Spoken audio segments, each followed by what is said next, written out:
Welcome to Plastic Model Mojo, a podcast dedicated to scale modeling, as well as the news and events around the hobby. Let's join Mike and Kentucky Dave as they strive to be informative, entertaining, and help you keep your modeling mojo alive.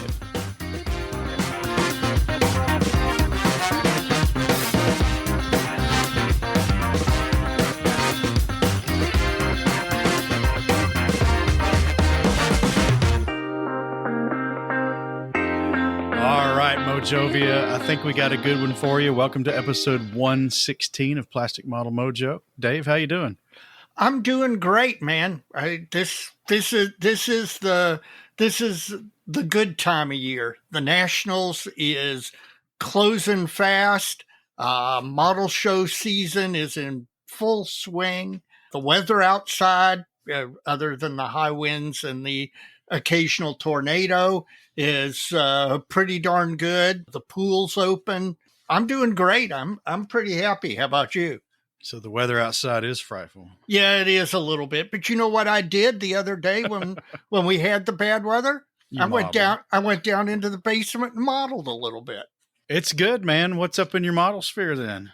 Well, let's see. A bunch of good stuff. One, again, as I said, middle of model show season.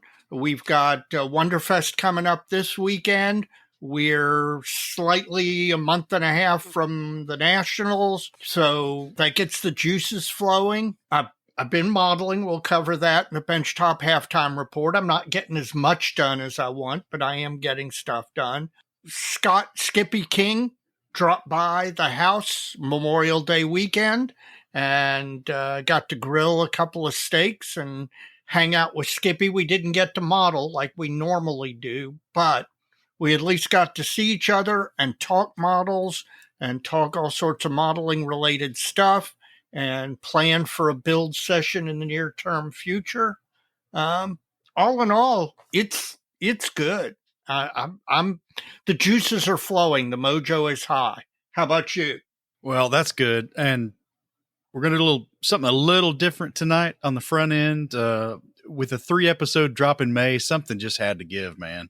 So we're not going to have the breakout model show spotlight this month. We're going to just do it right here and right now, Dave. Yep. And I'm going to start by revisiting a show we spotlighted last month, the Knoxville Scale Modelers Association Smoky Mountain Model Con. This past weekend, Memorial Day weekend, my son Jack wanted to go down to my parents' house in East Tennessee and go do some outdoor stuff. And we did. And part of his penance for that was, since we were leaving on Saturday, was to swing into Knoxville before we headed up to the Tri-Cities area. And I got to pay a truncated but efficient visit to Smoky Mountain Model Con. I was so jealous that you got to drop by and see those guys. Had a great time talking to them, and it looked like a great show. And I'm so glad that at least one of us got to stop by there.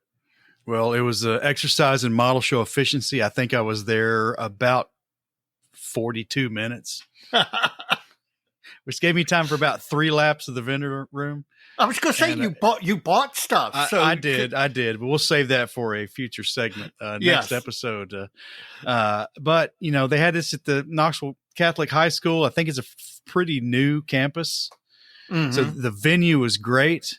They mentioned in our model show spotlight last month that the lighting was really good at this place. And you know, being a old model show hack, I was skeptical because a lot of times great light means the weather outside's nice and you're getting the skylight boost, right? Right. Well, it was raining when we got to Knoxville, so that wasn't happening. But, you know, this is a private school, and it's got all the private school whistles and bells, and, you know, they went to the nines with everything. So the interior lighting in the gymnasium, classic basketball gymnasium. So, you know, anybody who's been to a one-day invitational in most of the United States can appreciate what that's usually like. Pretty typical venue, right? Yep. Really good. Lighting was great. So, the school had the money to put in the lights that went to 11. Yeah. And was really good. You know, they were at their table capacity. for vendors. They actually turned a few away at the end. So I've been talking to Michael Poland offline a little bit, asked him, maybe because I think they were getting all the tables from the school. Mm-hmm. And I said, hey, man, you looked into renting the overage so you can get some more people in there, because they definitely had the space. Yeah. It looked like a huge facility. It's a big, standard, single court basketball gymnasium with retractable bleachers. Yeah. And they had some more space. We'll see what they do next year. I don't know. I mentioned to him, I don't know what the vision is for that show. They may be at capacity as far as manpower. Yeah. And maybe they're right size now, but I don't know. We'll see what they have to say about it. And just Knoxville is so situated they could be a really great one-day show there. Oh, with the potential to be a really good regional show in that region as well. Yeah, the distance from Knoxville to all sorts of metro areas is pretty amazing. And you and I need to pencil that in next year and see if we can actually do that show, the whole 9 yards. Oh, yeah. We could go down Friday evening, have a great dinner, camp out in a hotel one night and hit the thing early in the morning, stay there all day. Yep. And still be home in Lexington before dark. Yep. So, yeah. So Michael Poland, keep twisting the dagger on us, man. We'll try to make that happen, but congrats on a great show. I tell you, the biggest surprise was the familiar faces. Yeah, there were a lot of people, some of which were unexpected. Some were unexpected. The ones who were expected was Bill Moore and Frank Peroni from the Middle Tennessee Club. They caught me real quick after I got in there. We'll see those guys again this Saturday at Wonderfest. They're both coming up for that show. They were excited to be there and looked like they were having a good time. Jason Campbell, our Gundam guy. Yeah. The Gundam Mecha Club they're in force. They had really stacked it up. They'd even slid out an extra table for those guys. Well, that's great. There's a lot of entries there. And on Jason was the first PMM t-shirt ever seen in the wild. Yes, I saw that. I loved it. I wish you'd gotten a better picture of it. I'm glad you got a picture of it. It was cool to see. Well, the biggest surprise was Mojovian Special Agent 003 was in country. Yes. Brandon Jacob was there from Houston, Texas. Yeah, that was unexpected. Well, that's a guy who checks his surroundings often, because he did not come from Houston to go to that show. Yeah. He'd actually been hiking the AT in Southwest Virginia there around Damascus, Virginia, which is not too far away, and had actually come down to my hometown, Johnson City, and I guess spent the night and had dinner, and that they were going to a concert in the greater Nashville area on that Saturday. So they cruised through Knoxville. He went to the show, and he left early like I did and headed on down to Nashville. So Brandon, it was great to see you there. That was a lot of fun. We took a good selfie. Look forward to seeing you at Nationals, man. So yeah. Absolutely. All in all, Smoky Mountain Model Con for my brief 40 plus minutes was time well spent. So yeah, and looked like a great time. It was.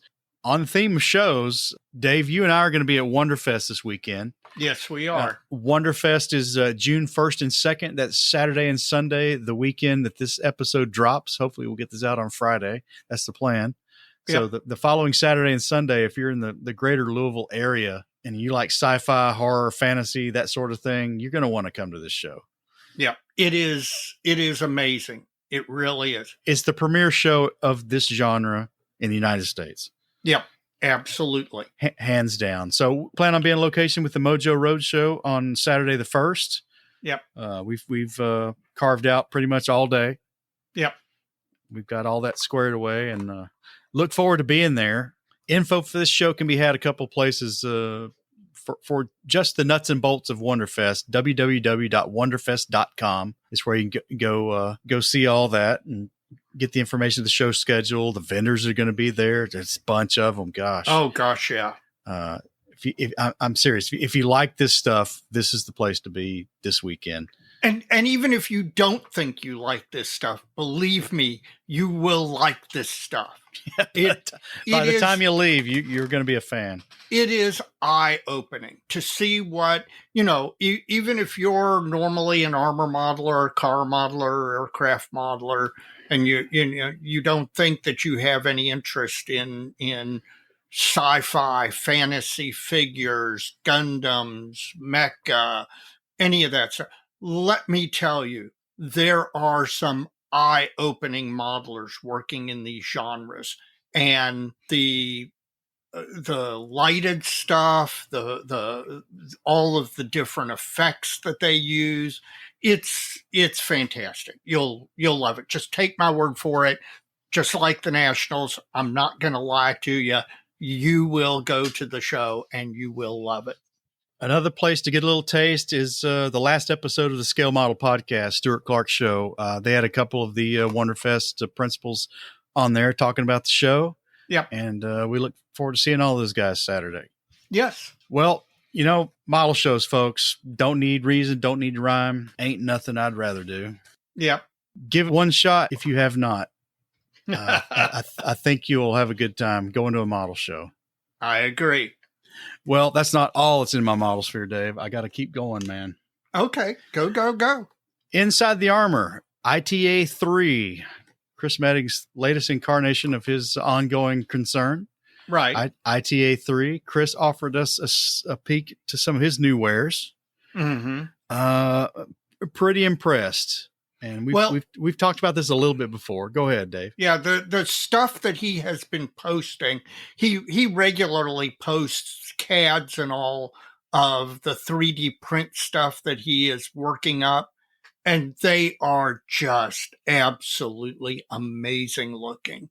And so it doesn't surprise me that when you see the actual items that they are top quality as well. Well, the prints live up to the CAD. I will attest to that right now. I was pretty impressed. I tell you, I told him earlier or late last week, there are some 1/35th scale buckets that everybody puts off the tail end of their German tank. Right. I don't know why anybody would solder or glue up a 35th scale photo etch bucket ever again. That good, huh?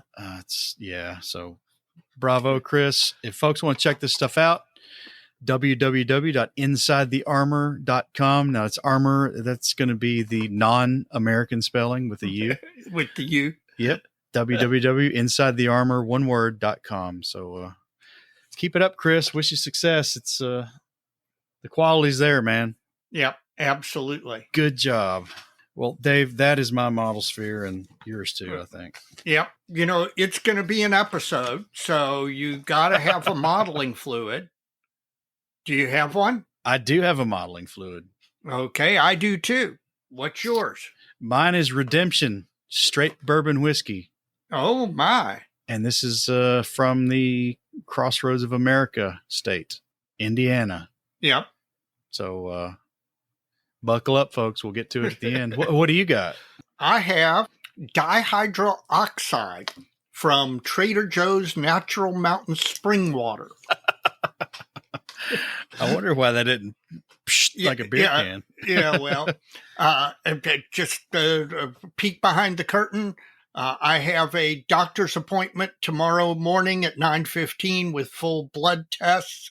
And so I'm afraid no modeling fluid for me tonight. So I'm sorry, buddy. I'm getting my hydration in. You can double down tomorrow. I will double down tomorrow to make up for it. But, I'm pretty sure that this is going to get me through the episode and keep me hydrated, even if it's not quite as good as the normal modeling fluid. Well, we'll give you a pass because I've played that water card once myself on the show. Yes. Well, Dave, we got some listener mail. All right. And I guess we need to get into it. First up, from IPMS Ottawa. And All right. I hope he gets to meet our friends up there. Yes. Alan Carrier. Okay. And I hope that's right. They're close to Quebec. Quebec. So yeah. You don't know exactly what the pronunciation is going to be. And we'll butcher it anyway. Well, Ian helped me out there a little bit. I don't know if I butchered it or not, but I Okay. tried. All right. Anyway, new or returning modeler, Dave. All right. 10-year hiatus. Okay. He's been binge listening to the podcast. Good. He's got an episode suggestion. All right. Painting metal. Okay. That you can take that two ways.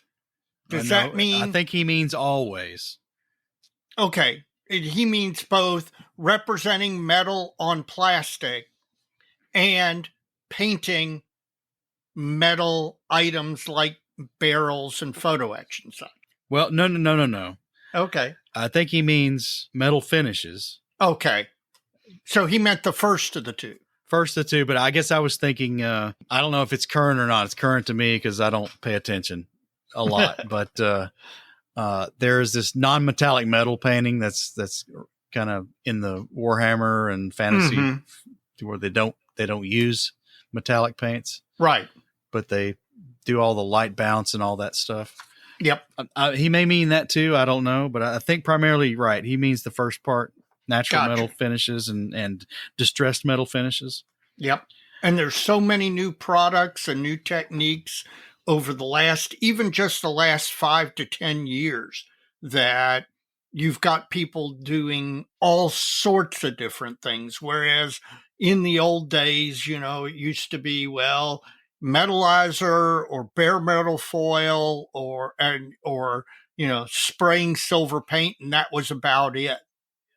Yeah, I don't know if you or I are the right guys for that. So we know some people. We'll have to have. We do. We may have to shop that one around. Yes, that's right. Willie Garcia, our Teutonic Spaniard friend in Ireland. Yes. He's building a Ukrainian Sukhoi 27. Mm-hmm. And he wants to basically go the next level of painting detail and paint the paint distress that occurs when they're putting in and removing like the intake covers. Right. And like he sent a couple of photos, and primarily it's like just ahead of the intake cover into the very opening of the intake. Right. There's like this arc of scratched paint. Mm-hmm. And he's like, how do I do this? It's a good question because it would be a good effect to try to add. Yeah. And it should be an effect that you'd see on pretty much every SU-27 because they all use those big FOD covers. They all, there's nobody who's operating that aircraft who doesn't use those things. He's asking, how to do this. Do we have any ideas? I've got one. I would come up with some kind of template cut to this arc angle, which you could probably figure out based on the model and this photograph you've sent. And I think I would take that template and just trace in a path for this arc that this paint scratch is occurring in, and then go back and start dabbing in this with chip paint. That's probably what I would try first. Mm-hmm. Well, I that's a great question. I don't know. Listen, there's a modeler out there named Yufi Mao out of China he does amazing SU-27 models, just absolutely fantastic. And I'd be interested to go look at some of his models and see if he has tried to represent that wear. It would not surprise me if he has. So it's YUFEI, the new word MAO. You might try Googling on the internet and see if some images of some of his SU-27s come up, and see if he's tried to repeat that. Up next, Will Woods. And Will is he's from Saskatchewan, rural Saskatchewan, Yorkton to be specific, population of 17,000. It's not tiny, but it's almost No. tiny. Yeah. Although for Saskatchewan, that might be decent sized. And it might be like New York City. Yeah, well. He discovered our podcast through our Kit Mask episode. Okay. He started checking into it and found our podcast and was thinking he's going to only listen to the Kit Mask portion of the episode, but he got hooked. Good. So that's a search engine optimization win right there. That's right. That's what we're working for. He's a 68-year-old addiction counselor, retired. Okay. So he's on his third go-around for scale modeling. Started in his teens the first time, then in his 20s again, and then now. And he thinks he's in the long haul this time. Good. And hopefully, he being a Canadian, he's going to have a long and healthy period in which to model further. I think in his part of Canada specifically, he's going to have a long modeling season. Yes, that's true. That's true. But he's retired, so he may be like Hustad. Yeah, that's right. Well, we're glad you tuned into the Kit Mask episode, and he's patronized those guys. Yeah. Glad to hear that. That was a good episode. He's doing good things with that business. Hope he continues. Yeah, I agree. Good luck up there in rural Canada. Most of his purchases have to be mail order. Sure. And he's been dealing with Sunward Hobbies out of Toronto in Ontario because they've got free shipping over a certain dollar amount, Canadian dollars. Yep, that's always an attraction. 4 to 5 days Canada Post, so that's not terrible. No, that's not. I'm going to plug Hobby Center. Yep. In Ottawa. In Ottawa. Give those guys a try too. We got some friends there, and they're friends of the show, and they might be another outlet for you. Yep. Check them out. They'll give you good service. Ask for Ian. Ask for Ian. That's right. Oh, up next is our bass thumping retired system engineer, Dave. Okay. Ed Baroth. Yep. Says he assumes he won't be a guest on PMM before the Nats. Well, considering how close it is, that's probably true. Yeah, you're really smart, Ed. Yeah, that's right. That's probably true. But not because we don't love you. That's right. And he hopes to do a segment with us while we're there, and that's going to happen for sure. Yep. He wants us to mention his seminar, which we will gladly do at IPMS National Convention. Yep. It's an early one, midday, Thursday, 1 p.m. Thursday, 1 p.m. at the show. A system engineer's approach to finishing your next model. Again, you know me, I have said that the seminars are the undiscovered pearls of the Nationals. When you get to Madison, first thing after you pick up your registration packet is look at the seminar schedule and start circling all the seminars you want to go to. You never get to all of the ones you want to. I can highly recommend Ed's. You're going to learn stuff and hopefully learn stuff to help you finish a model. And finally, from the email side of things, Dave, Mr. Michael Karnauka from New York City has got a question for us. All right. Always look forward to these. And he wants to know if we had unlimited time, which subject would we study in archives throughout the world? Now, he would be tempted to pour into all the photos and documentation available for the 1st Polish Armored Division. Oh, good choice. His late uncle was in this unit. Makes sense, Karnauka. Yes. Yep. What would we do, Dave? God, there are a bunch of good choices. I think my choice would be Ploiești. I think that I would, not only hit all of the research facilities here, but I would spend tons of time in Romania. I think that I could spend a whole lot of time researching and learning, and I think there's tons of stuff still yet to be discovered. The wall falling was a great boon to all subjects Eastern Front, but it was particularly good for learning new things about the Ploeshti raid that, we thought we knew some things, and many of those turned out to be incorrect. So I think I could spend a long time doing that. How about you?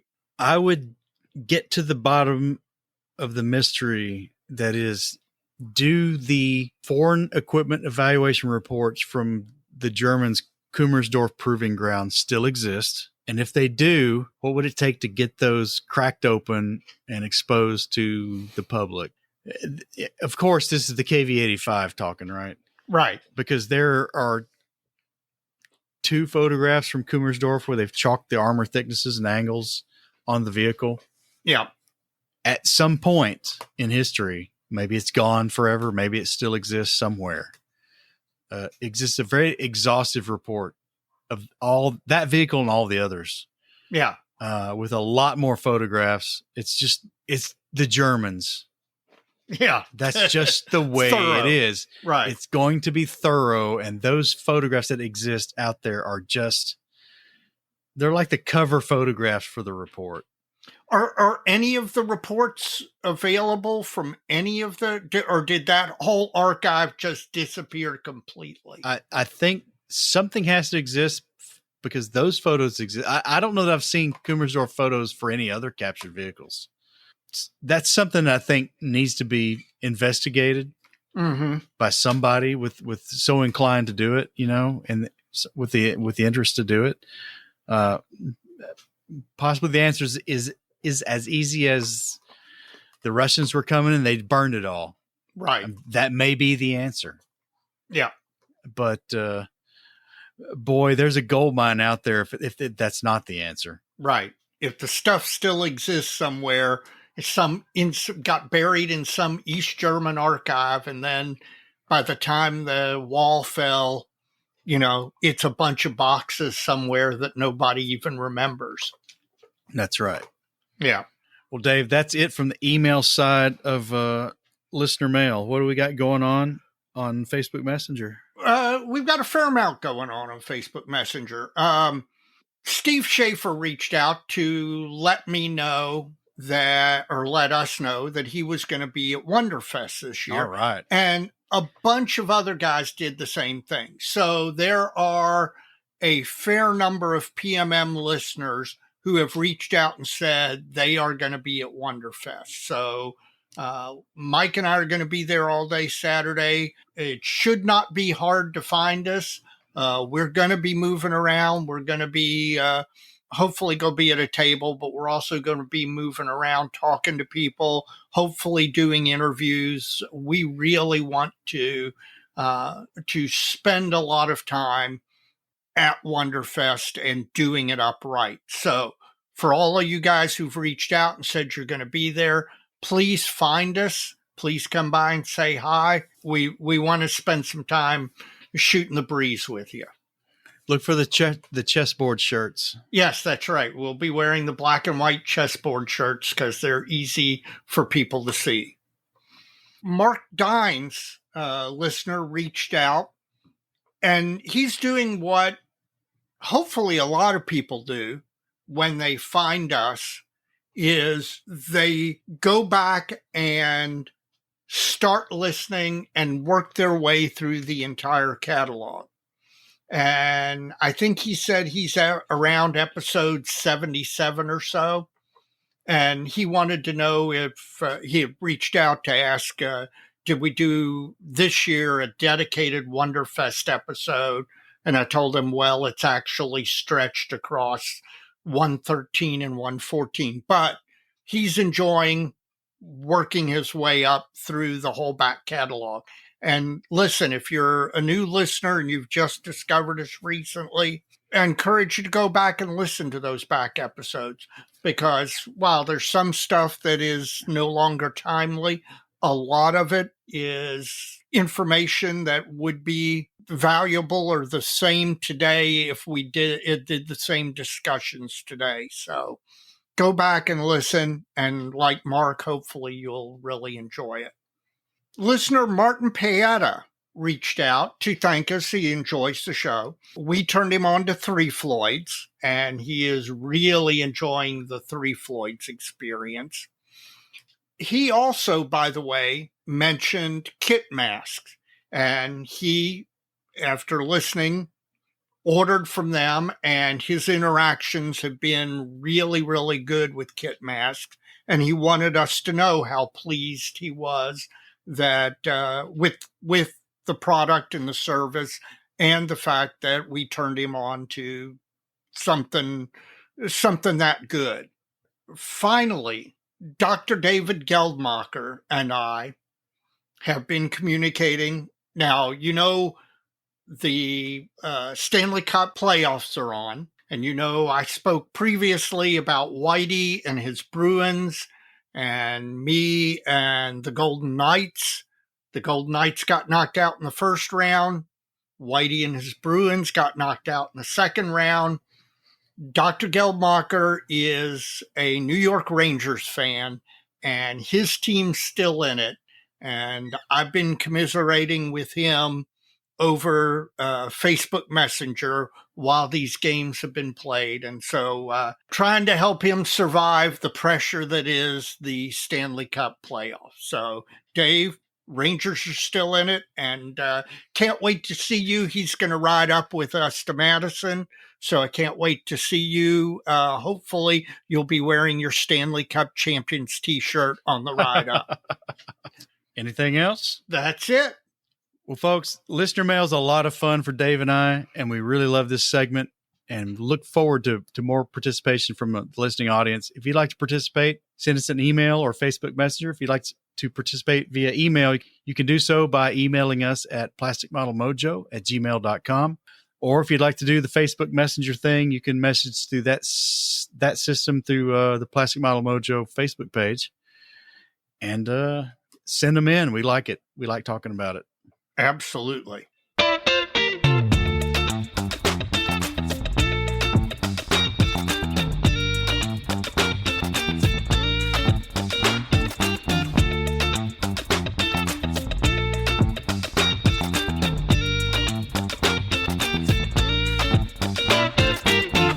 Folks, when you get done listening to this episode of Plastic Model Mojo, if you haven't done so already, would you please go to whatever app you listen to us on, Apple Podcasts or YouTube, whatever, and rate the podcast. Please give it 5 stars. It drives the visibility up and helps us find new listeners, and we are really interested in finding new listeners.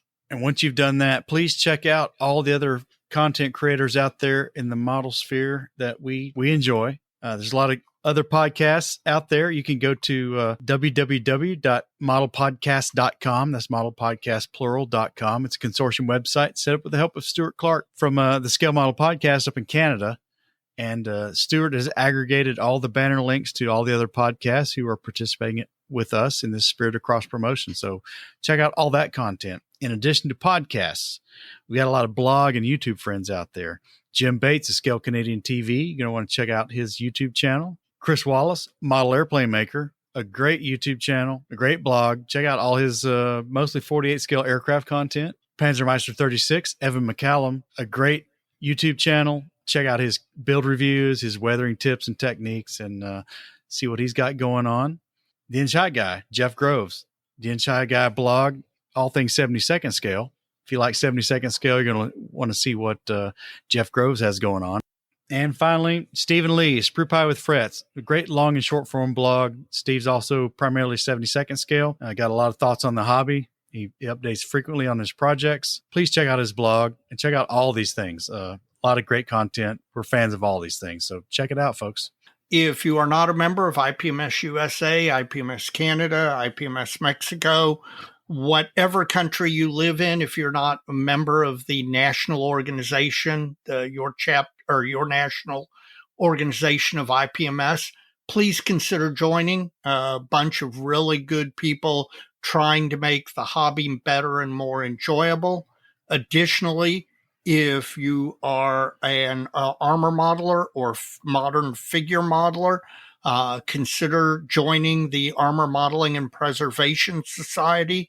It is an organization of modelers dedicated to advancing the armor modeling hobby and modern figures as well. A great group of guys who are doing a lot for the hobby.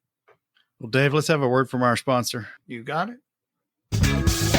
Plastic Model Mojo is now brought to you by Model Paint Solutions, your source for Harder Steenbeck Airbrushes, David Union Power Tools, and laboratory-grade mixing, measuring, and storage tools for use with all your model paints, be they acrylic, enamels, or lacquers. Check them out at www.modelpaintsolutions.com. Well, Dave, we got an interesting guest this time. Yes, absolutely. Mr. Jake McKee out of the Austin area.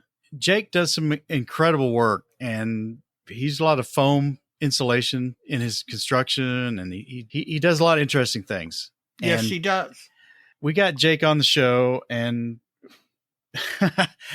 just like the project we're going to talk about, it was kind of a little bit of a scope creep, and just was an enjoyable conversation. And I don't know, we'll wrap this up at the end, but you're going to want to check out Jake's blog at build.jakemckee.com and see what he's been up to. And primarily this segment revolves around a diorama, essentially, a display he built of the recent reincarnation of Battlestar Galactica. He built a Cylon Raider fighter craft and put it in the hangar bay of the Battlestar Galactica. And wow is all I can say. It just this project kind of exploded, and it's just really neat to hear him talk about it. So, Dave, let's just quit beating around the bush and just get into it.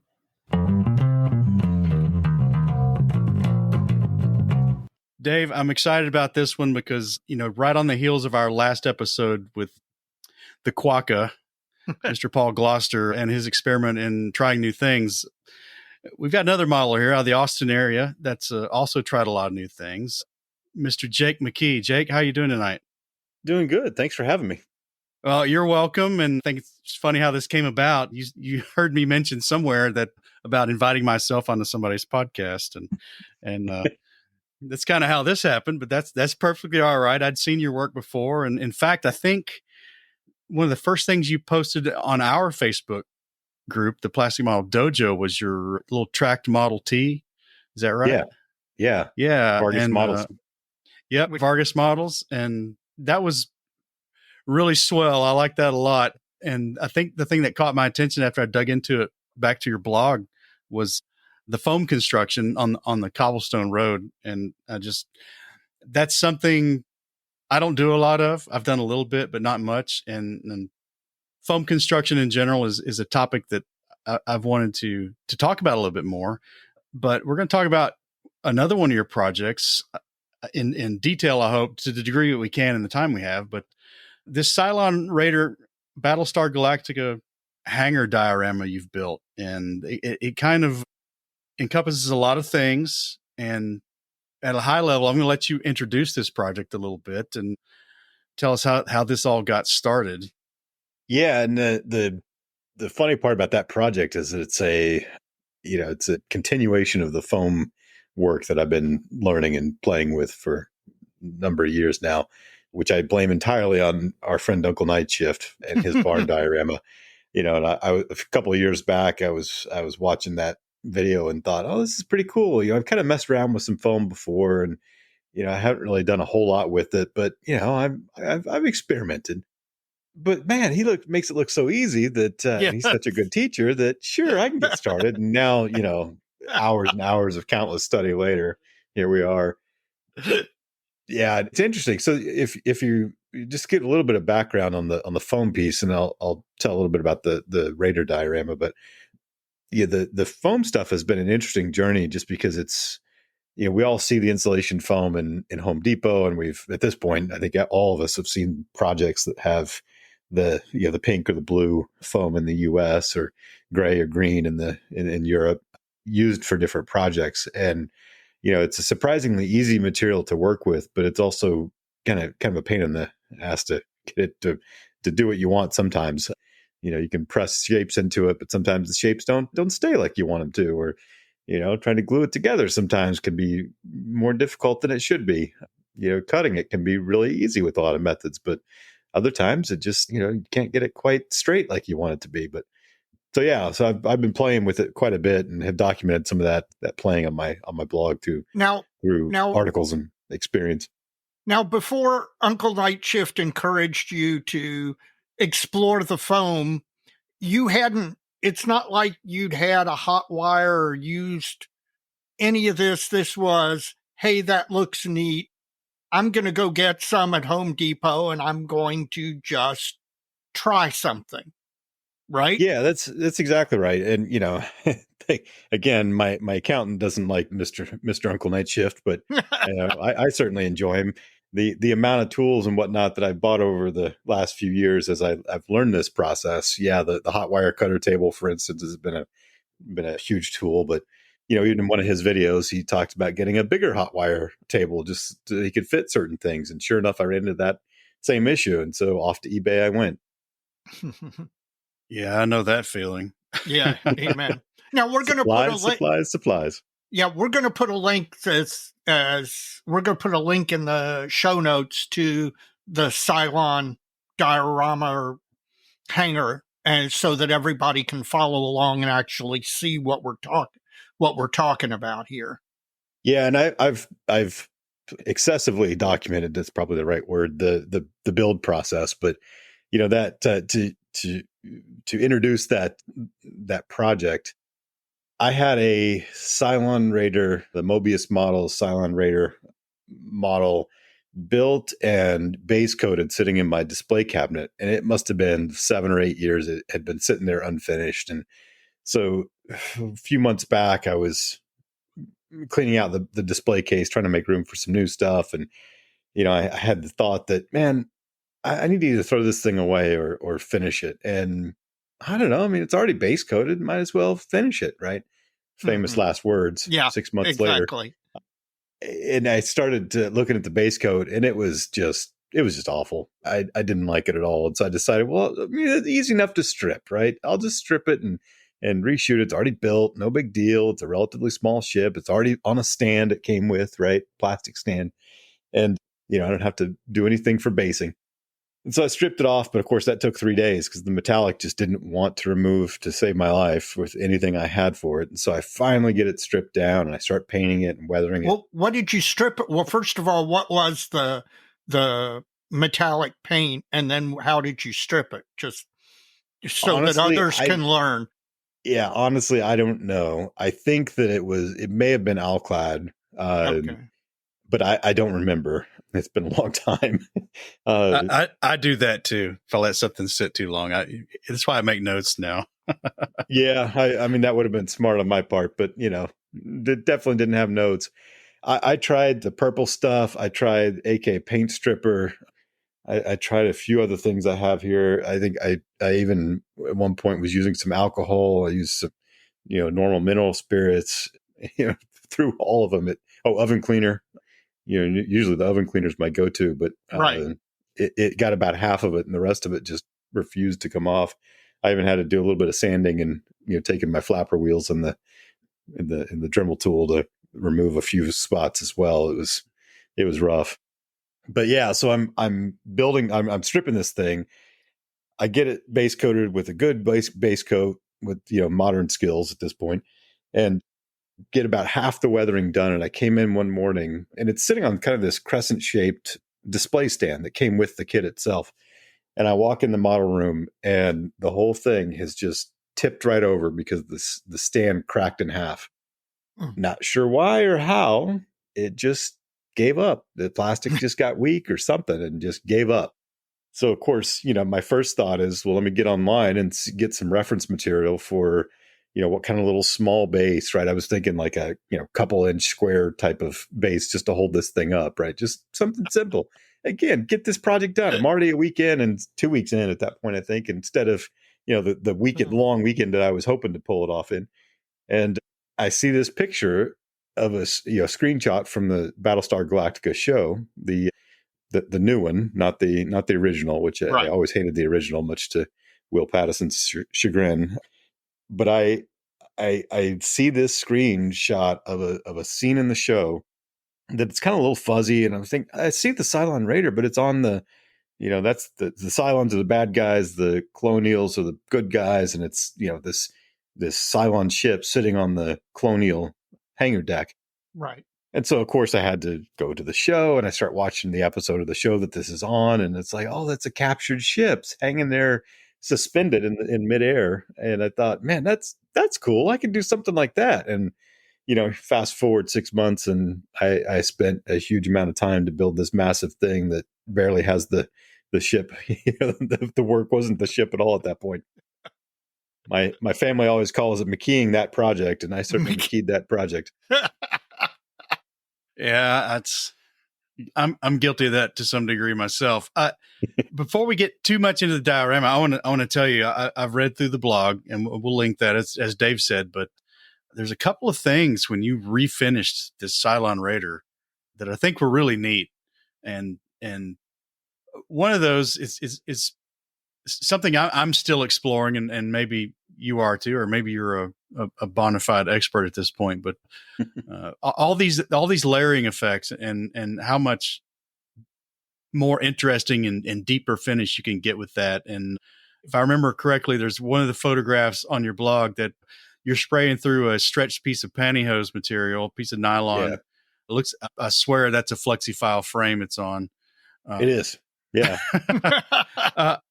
And just that layering and then you're doing the chipping kind of intermittent with that. And you came up with that, and our listeners can go look themselves. But, this kind of an otherworldly alien alloy kind of thing, a look to this thing. And I think you really nailed it. And I think it's a really brilliant thing. And if you're coming to Madison, I hope you bring this diorama with you. Yeah. Oh yeah. It'll definitely be there. Okay. Yeah. And you're absolutely right. The goal was to make it look a little otherworldly and stand out dramatically from the Colonial ship that it was parked on. Right. It was trying to really create some good separation. And the show, humanity's on its last legs, and these Cylon robots are, the ships are basically robots, and they're constantly fighting with the Colonials, and just the whole show is basically them in the middle of conflicts, right out in the middle of space, sure, but who knows what's happening when they get recovered on their ship, and they're getting beat to hell over time, and trying to figure out how to add, like you said, some different alloy type of material, but also weathering that was weathering, but not ground level weathering, right? It was in space. There's things get weathered in space, but trying to make it look a little bit different than traditional weathering. And so, yeah, you're absolutely right. A lot of that was just pure layering of, base coat. And then, I did a lot of airbrush effects on the base coat, kind of the cloudy airbrushing. And then I came back with some weathering and chipped that. And then over top of the chipping was, you're absolutely right. I stretched a piece of pantyhose out on the flexi-file frame, and then just kind of held it off and put the airbrush up to it and just sprayed through it. And that kind of gave this weird mottled effect. And then, lots of weathering on top of that as well. And, just kept working it until it felt like it was right. Now, where did you come up with the idea of using stretched pantyhose to get that to be your model, your MOTTLE, your pattern for doing that? I mean, I'm not sure that pantyhose would have been my first, the first thing I thought of. Yeah. And like so many of the things that I've been able to pull off in my modeling career, especially of late, it's some combination of me making do with what I have and remembering in the back of my head some technique I saw 10 years ago. Right. And I was looking at, I have a couple of those photo etch, spray stencils. Thank you. Yeah. For wood. And I've tried them before. They work okay in certain instances. I know other people have made them work really well. I haven't gotten there yet, but I was looking at those and thinking, I definitely want some more texture. I wanted to look, similar to like the F-14s on the Navy ships, right? That have that Right. real modeled with the T look. And I just was looking around in my hobby room here and trying to find something that, I could spray through. And I had some pantyhose from some project that I was working on some period of time back that I bought for, netting or something. And thought, well, let me try this. And it seemed to work pretty well. And so, again, just kind of a combination of luck and materials at hand and vague memories of techniques I'd seen in the past. Well, it did. It really came out. I mean, I don't want to say surprisingly well, but it came out to give a really, Mike said it best, an alien look to the finish of the craft. I appreciate that. Thank you. You're welcome. That was what I was going for. So I'm glad it turned out. It did. Well, from that point, things kind of deteriorated rapidly, I think. No, spun out of control is the word you're looking for. Yeah, it really did. Yeah. Again, the whole rest of this story is you have to keep in mind the fact that my idea was to create some sort of very simple plinth, right? Just a, couple square inches kind of size, and maybe have a logo from the, Colonial logo or something on it, right? The Battlestar Galactica logo. And I thought, I'll just print out a Battlestar Galactica logo and stick a pole on it and put that into the bottom of the ship and call it a day, right? That was really, honest to God, that's where I started. I believe you. I really do. But that rapidly went to hell in a handbasket. Can you identify the point at which you realized you'd lost control? Yeah, I absolutely can. Actually, I went into my wife at one point and I said, hey, I think I'm almost done adding new stuff. This is about halfway through the project, mind you. And she just looked at me and went, sure you are. And then went back to what she was doing. And I was like, oh, okay. I think this may have spiraled. Well, let's roll it back then. And let's talk about this hangar and what was the impetus to just, well, you mentioned that already. It was this show episode. This is one of those projects that I had a pretty good reference material image that I was working off of. Good in the sense that I knew exactly the scene I was trying to recreate. Not so good in the sense that it still was a movie set. And when you look at movie sets, obviously they're not the real thing. They're meant to look like the real thing. They film it, they light it in a certain way that gives you a sense of either space or tightness or dark or light, whatever it is. But they're doing things to make it seem like what they want the visual to be, not how the visual actually looked, right? Because again, there's no Battlestar Galactica in real life. But I knew that I wanted to have it as close to that style as possible. I didn't want to get super wound up about it being perfect because I didn't care that much, to be honest. I just wanted it to look. I wanted, when somebody looked at that scene reference photo and they looked at the diorama finish, they went, yeah, basically the same, right? And I had this vision that if somebody took a laser saw and cut out a section of the ship, this is what I'd have. So on one side, the back side is the exterior hull, and on the inside is the working hangar bay. And each part of the ship was divided into these bays for a fighter, right? So there's walls between each one of the fighters, and the goal for me was to represent one of those bays. And the joke is, where the frack are we supposed to park this thing, is the title of the diorama. And the idea, the sense is it didn't quite fit. It's not really designed the same way as the other ships. It's suspended on a overhead crane because I don't know how we're supposed to park this thing. I don't know, on the Cylon ship, maybe it floats or something, or plugs in upside down like a bat. Who knows? But just was a ship out ship out of water, so to speak. Well, so when you decided, okay, I'm not going to make the little 2 or 3 inch plinth just to stick it on and you're off to the races, what did you sketch out what you wanted to do, or did you just start building and adding and building, and the next thing you knew, you had this diorama, this large thing? Or did you actually approach it like, okay, I've shelved the little plinth idea, I'm diving in with both feet? Or did it just build over time? Yeah, so kind of in the middle. Okay. The one thing that I haven't picked up from Uncle Night Shift is his precision planning, where he gets out his millimeter paper and his pencil and his ruler and really draws out everything. Right. I think maybe on the next big project I'll probably do that, because that would have been helpful if I'm honest. But in this case, I did a lot of mock-ups, right? So I did a lot of paper cutting, and I took pieces of foam that I had just laying around and kind of stood them up next to each other, or masking taped them down next to each other, just to try and find the basic shape and the basic outlines. The exterior backside ended up being rounded, but it's initially I was thinking I would do it as kind of a series of angles that made kind of a round, right? So right.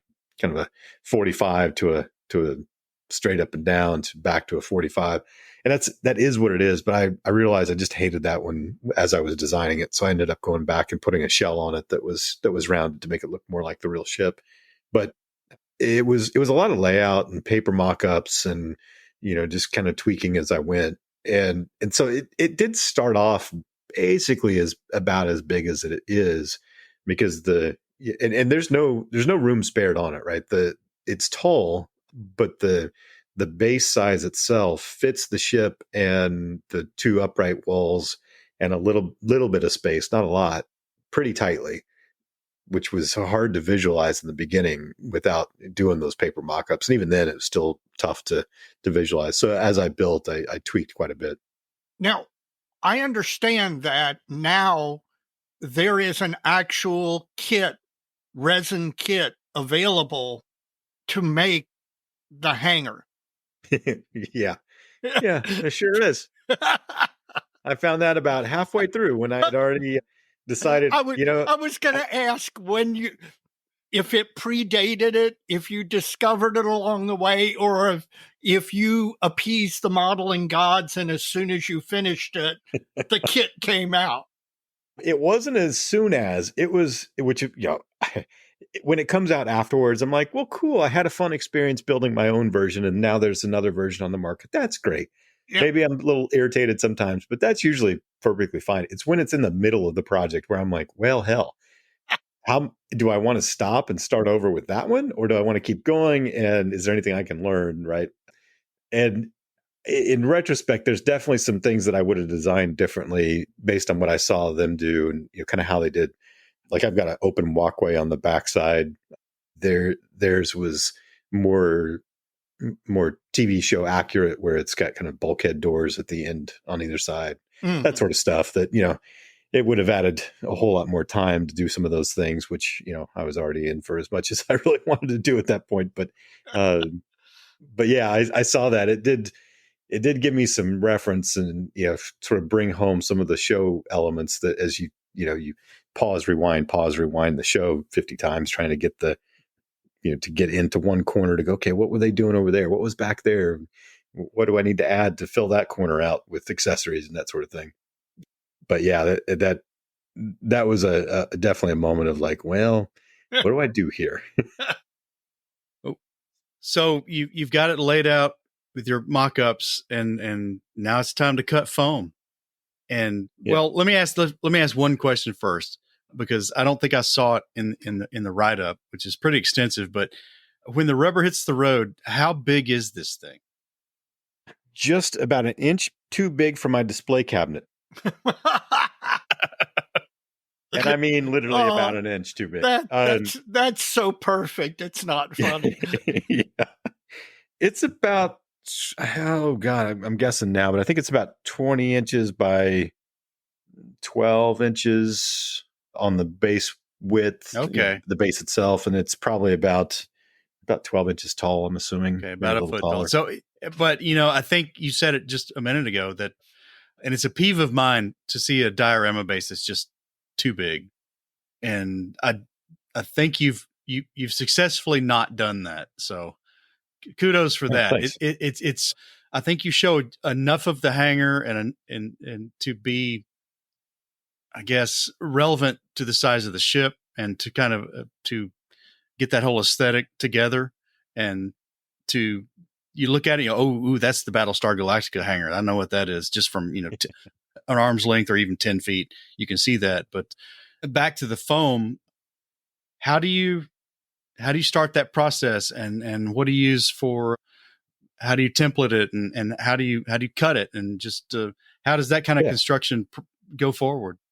Well, and we'll talk about this more later, I'm sure. But when you look at the diorama, it's important to understand that the base itself, the horizontal base, and the back wall, except for the outer shell, which is all sheet styrene, is made out of the insulation foam. The two upright walls that have the kind of the slat texture on them, they were supposed to be foam, and I started with just sheet styrene strips overlaying it, and I started doing that and absolutely hated the look. It was just terrible. I probably could have worked at it and made it look better. I just didn't want to. I'd already been wanting to learn Fusion 360, and at that point I said, okay, it's Thanksgiving long 4-day weekend. I'm just going to make these walls. I know I can do it in Fusion. And so I sat with Fusion and Google and YouTube and basically, established my Fusion skills that long weekend. And by the end of the weekend, I had those walls created, and, it took me a while to kind of print them out and, really get the process of designing. Those walls were too big to fit in the printer. So I had to break them up into parts, and then, how do the parts fit together, and, how do the lighting wires run through them properly, and all that kind of stuff. So there was a bunch of iterations in there for that, but for the foam, but I mentioned that just because it's important to understand like what is and what is not foam, because there definitely are some limits to it. The insulation foam itself is really good for certain textures, right? So you can carve into it with a pencil, with a sharp tool of some sort, a toothpick, whatever you have to carve with it. And you see a lot of guys doing like the cobblestones on my Model T with tracks vignette. The groundwork on that, both the sidewalk and the cobblestones, is all one piece of foam that it's multiple pieces of foam cut together to create the little curb in the gutter and that sort of thing more easily. But it's all effectively just the foam with a veneer wood banding around the edges to make it look pretty. But with the Galactica diorama, the base is a single piece of foam, large single piece of foam, cut into a shape, and everything in Battlestar Galactica didn't have 90-degree corners. It all had 45-degree corners. So you have the edge of that base piece has some 45-degree corners.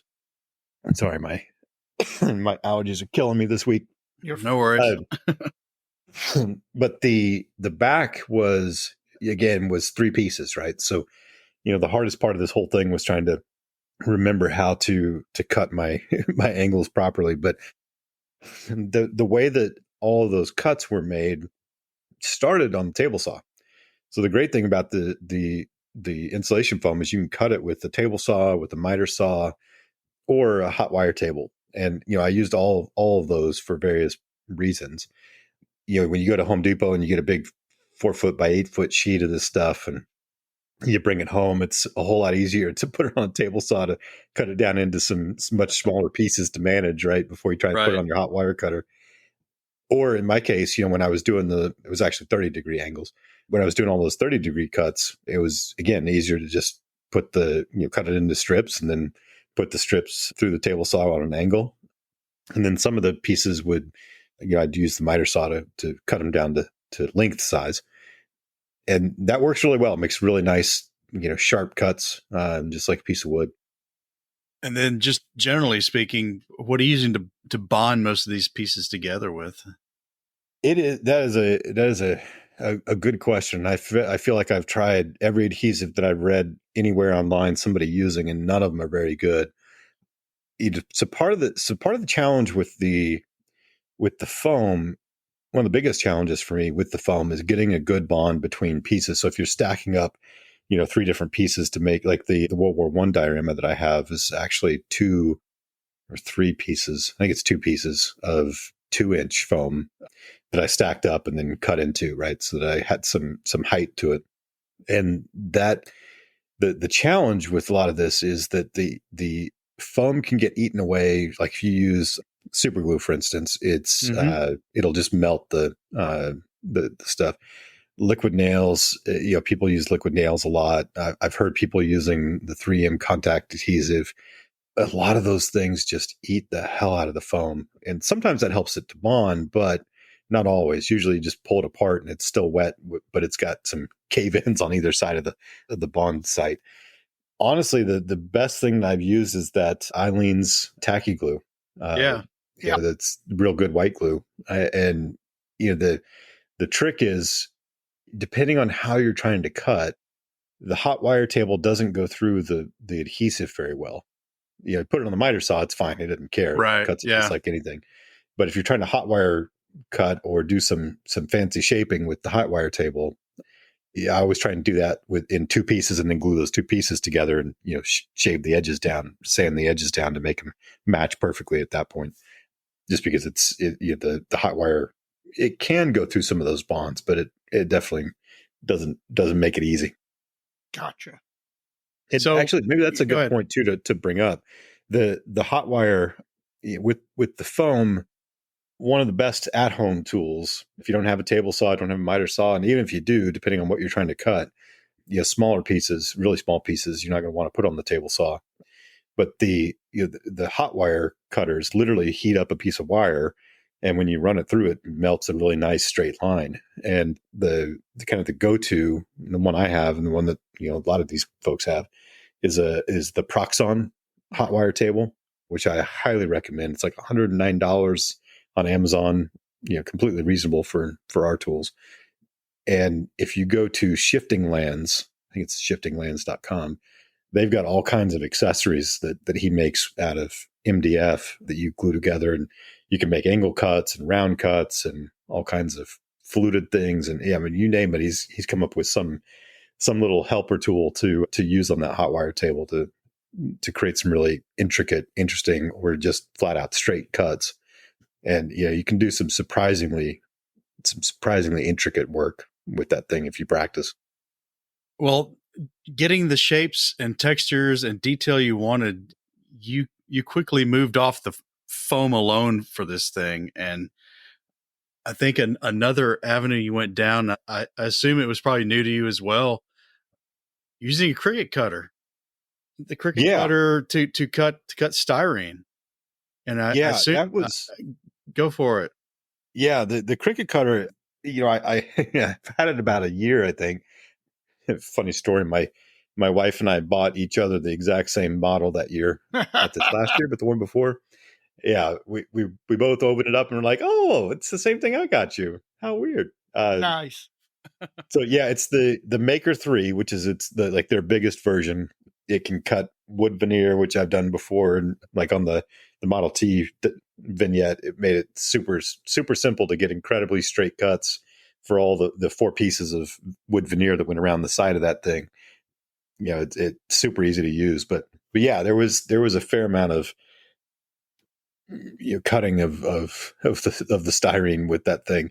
Once you get to get familiar with how to use it, it's so much easier to use than a X-Acto knife and a ruler, because the cuts again come out perfect 90 degrees every time, which is not one of my skills with a X-Acto and a ruler. I don't know how Chris Meddings does it so well, but I can't seem to get a straight cut to save my life on that sort of thing. So, and yeah, and I had every intention, as I said, to do those upright walls with a piece of foam, and then kind of layering in the strips of sheet styrene on top of it to add the smooth texture, and it just didn't work. What about it didn't work? You've got me curious. You said you didn't like the way it looked, and what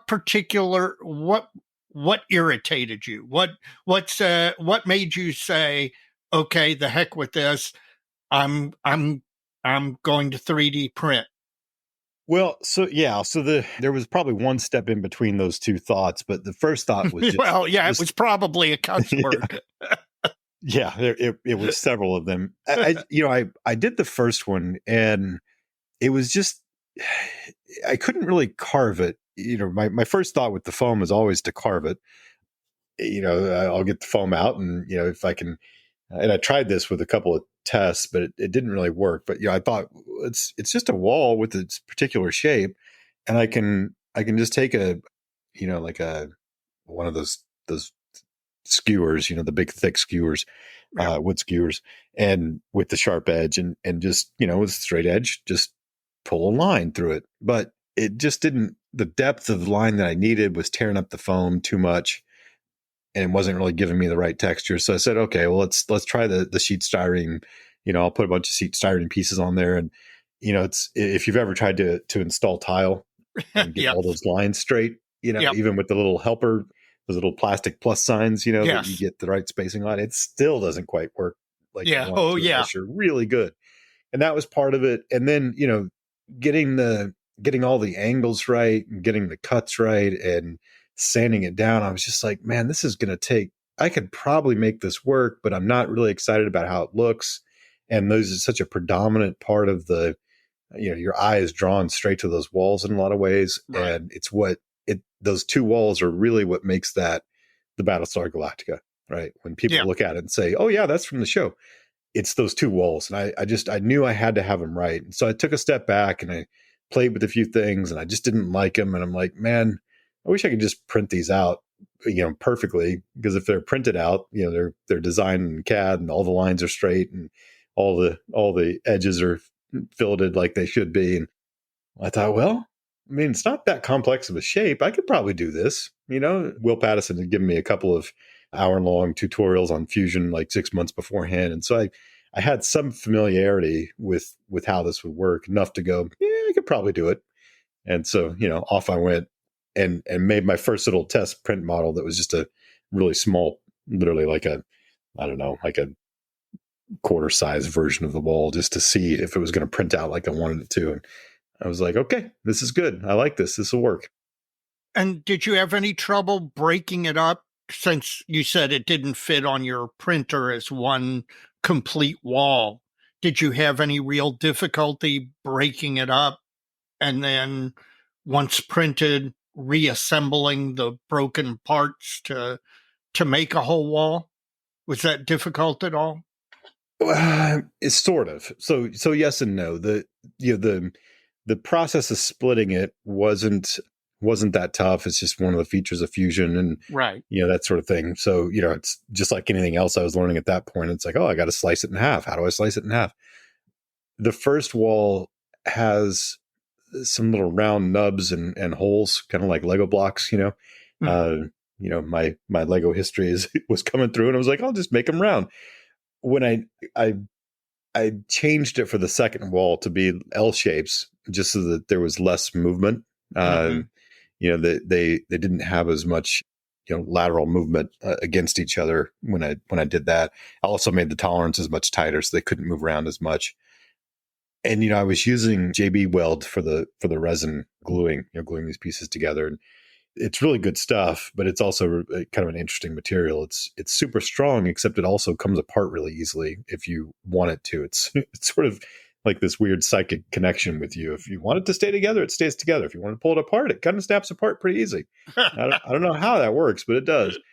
But trying to keep that and without oozing out into the edges and that sort of thing. There's definitely some work there, and if I had it to do again, I'd redesign the whole thing in a little bit different way, just to make it easier to glue together with a little less thought in it, right? Make the connection points a little more snap together, so to speak. Sure. Man, you're really stacking up the new tools and the new knowledge, which leads me to the next question. At what point did you go, you know what, lighting this thing would be a really good idea? Well, so that was a That was a growth of the original issue kind of thing. So I had lights that I had put when I built it. I put a little red dot light in the front. I didn't make it move like the real ship, but it was just one little red LED Right. in the the cockpit area. Right. And then I put two blue lights in the engines. And even through all the stripping, I kept checking the wires every once in a while, make sure they were still working. And sure enough, those lights were still on. And I had done that years back. It was just, on that little small stand I had, it was just a little coin battery that powered the two.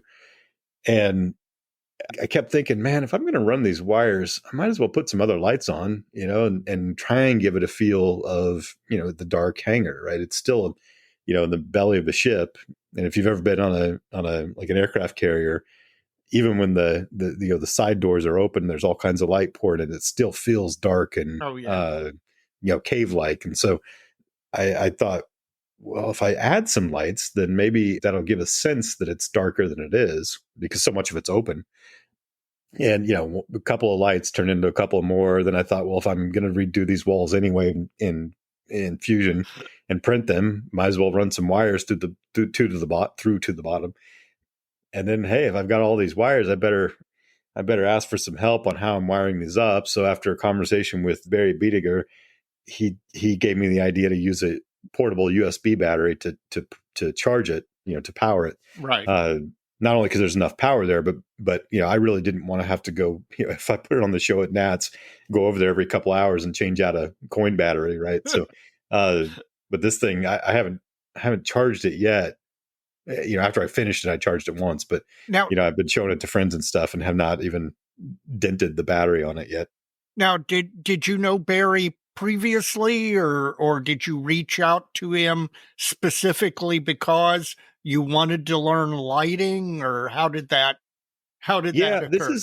This is sort of my ongoing process of making modeling friends. Is when somebody says this is a hey, I know a thing. This is a great way to make modeling friends. This is the way. Right? Nobody should be afraid to reach out and make a new modeling friend this way. Go ahead. Yeah, well, that's exactly what I did. Is I sent him a note and said, "Hey, I've been listening to your podcast for a while, and you guys talk about lighting a lot, and I need some help. Can you help?" And like so many people in the hobby, most people in the hobby, he's like, "Well, sure, of course, let's talk." And so, I got a couple of conversations in with him and a few emails back and forth as I was trying to figure it out with further questions. And and now I was actually supposed to call him this weekend and just lost track of it. So, Barry, I owe you a call. Make a note. Yeah. This project, the scope of this thing it's just I don't want to say it went off the rails because you ended up with what you wanted, but it just that just seems like the right thing to say. You've learned with this one project, you were already doing the foam, so we'll discount that one a little bit. But you've got this new Cricut cutter. You're learning how to use it. Was this the first project you used it on? Yeah, I'd done some little small stuff here and there, but with any sort of regularity, I cut a bunch of stuff for that one for sure. And then you're into Fusion, and I'm into Fusion too, so I know what that's like. But this project was new. Fusion was new to you for this one. Yeah, I hadn't really used Fusion for anything. I 3D printed stuff for the last couple of years, but I'd never designed. Okay, that's my next question. How much 3D printing had you been doing prior to this as well? Yeah, decent amount. I was pretty familiar. I've been doing it a couple of years now, and again, thanks to Uncle Nightshift, he's the one that prompted me to get the 3D printer on that barn diorama because I wanted to do the roof tiles that he had put up on his Patreon. And I'm like, oh, that's pretty cool. I could print off my own. What a great opportunity! Go get my first printer. Well, in the spirit of learning new things, how do you think? Well, I don't even know how to couch the question. You started down a path with an idea in mind, and you've had to learn these new things, or this was at the forefront of your decision making. Not sure I'm making sense here. How did all that play into getting this project moving forward? And was it just a natural progression, or did you set out, I want to learn X, Y, and Z, and I'm going to do it with this project? Yeah. So generally, my brain works in a, well, sure, you can do it sort of way. that definitely gets me in trouble more often than not, and I don't always have the ability to pull it off in the way that I want it to. But one other thing, I've been doing modeling stuff since I was in 8th grade or something. Took a few years off in the what the Lego fans called the Lego fans always called it the dark ages, right? But I came back to it pretty strong in the last 15 years or so. But it's everything's a technique, and especially these days, it's so easy to learn new stuff because people are accessible in a way that when I was in high school and doing this stuff, there was one guy I knew in my town. Yeah, it was a small town, but it wasn't tiny. And once a year we'd go to the IPMS show in LA somewhere, and other than that, it was the very little information I get from Fine Scale Modeler. Right, it was just hard. Every once in a while, you get a new book, maybe once a year you get a new book or something. But these days, it's the information's so accessible. Through YouTube, through Facebook groups like your guys's, or just saying, "Hey, I saw somebody doing something cool. I want to do that," and I call him up and say, "Hey, what are you doing here?" And he's like, "Here, let me tell you everything." But part of this was just the fusion thing was a good example, right? I finally got to the point where I'm like, okay, I have a use case that's overwhelming to me now. The wiring and the electricity piece was, I'd done a little bit of little chintzy pieces here and there. That Ford Model T diorama or vignette has a street light on it, but is literally one LED going to a coin battery, and that's it. Yeah. That was easy enough. Which, by the way, is a great way to start. I would urge anybody. Oh yeah, for sure. Anybody who wants to get into lighting their models, start with a street light on a little diorama base and light it. And that's a great way to start. Yeah. It was, that street light's a mini art street light, and well, it's the top and it's the base. The column in between is just a piece of brass rod, right? So I could run the wires through because the kit part's solid. But the stuff. So one of the things I really encourage people all the time, both in my work life, but also certainly in the hobby life, is just try it. Right? A lot of this stuff seems so complex and unattainable, but the light's super cool, and these days you can buy the LEDs, and all you have to do is twist them together, and maybe you solder them, maybe you just electrical tape them, to a coin battery that's already pre-wired with a resistor and a switch, right? And those things are, the LEDs $4 and the switch is like $6, $10, and boom, you're done, right? A lot of this stuff is just playing around, messing around. And I think giving your brain some time to work through problems, on the Battlestar Galactica diorama, if you see it in person, the piece that I'm the most proud of took the longest to solve. And it was one of those moments of just pure, oh, wait a minute, out of literally nowhere. I was cleaning the house one day and just had this realization. But the whole idea of that diorama is that this ship that doesn't belong in the Galactica is suspended. Mm-hmm. But I knew that suspending it had several challenges, right? One was, it's got some decent weight to it.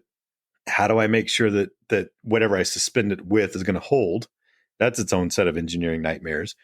If I truly suspend it and anybody walks past or bumps the table, that thing's going to be swinging back and forth, right? So I knew I had to stabilize it somehow, but also I had 2 wires running out from the bottom of the ship that I needed to go into the base and not just have wires hanging out, right? And so I had this original idea to have a set of springs that the Gundam guys use all the time, right? For like power cables on the suits, right. They use a literal spring just to make it look like a power cable.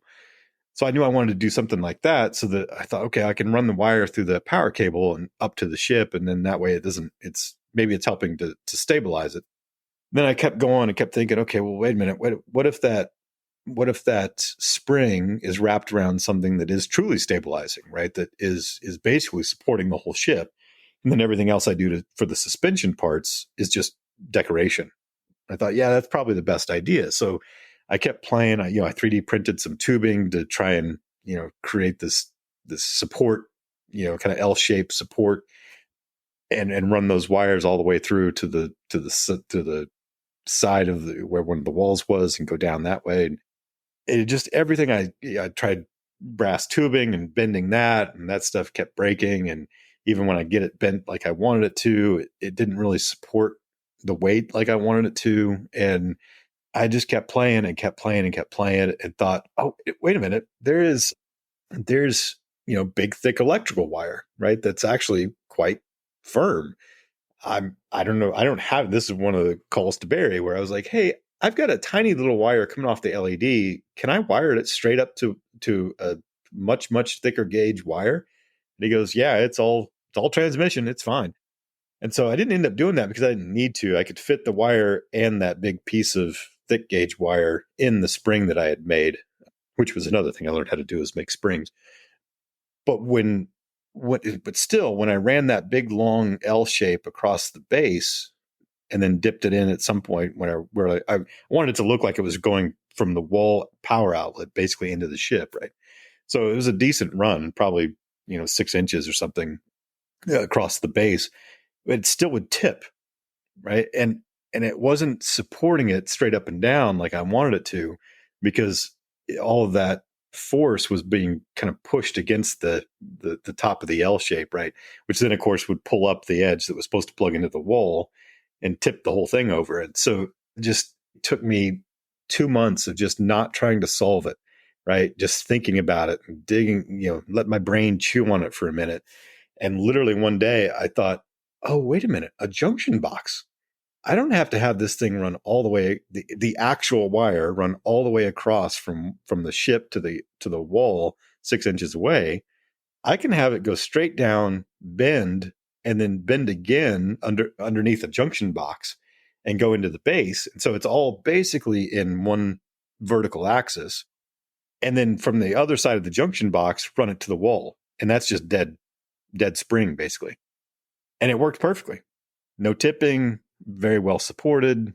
Hopefully it stays that way over time, but it seems to have worked. But literally was just one of those like, oh shit, I'm trying to oversolve this. I don't have to have it work precisely. And so I stuck a junction box over where it dips into the base and looks great. Looks even cooler in some ways. Jake, this project, the scope of this thing has just got so vast that we just can't cover everything in the time we've got here, but we touched on a lot of it, and it's been great. There's one thing I want to talk about. Well, two things actually. One's another tool you use that I would like to get a little bit of information on for our listeners. It's this Ultimation hand-powered sander. Oh yeah, my new favorite tool. Well, let's talk about that a little bit. Tell us. I followed the link in your blog, and I'll probably put that link in our show notes. But it's a Canadian company, I think, and it's a really interesting tool. So tell us about this thing. So this guy in Canada makes these two tools, and they solve problems that we've all had. I guarantee anybody who's doing modeling has run into the issue. One is a chopper, what he calls his, but it's the big arm with the blade on it that right. You pull down, chop your styrene or your wood or whatever. And I think we've all had the one that's actually called the chopper, and it uses the traditional razor blades.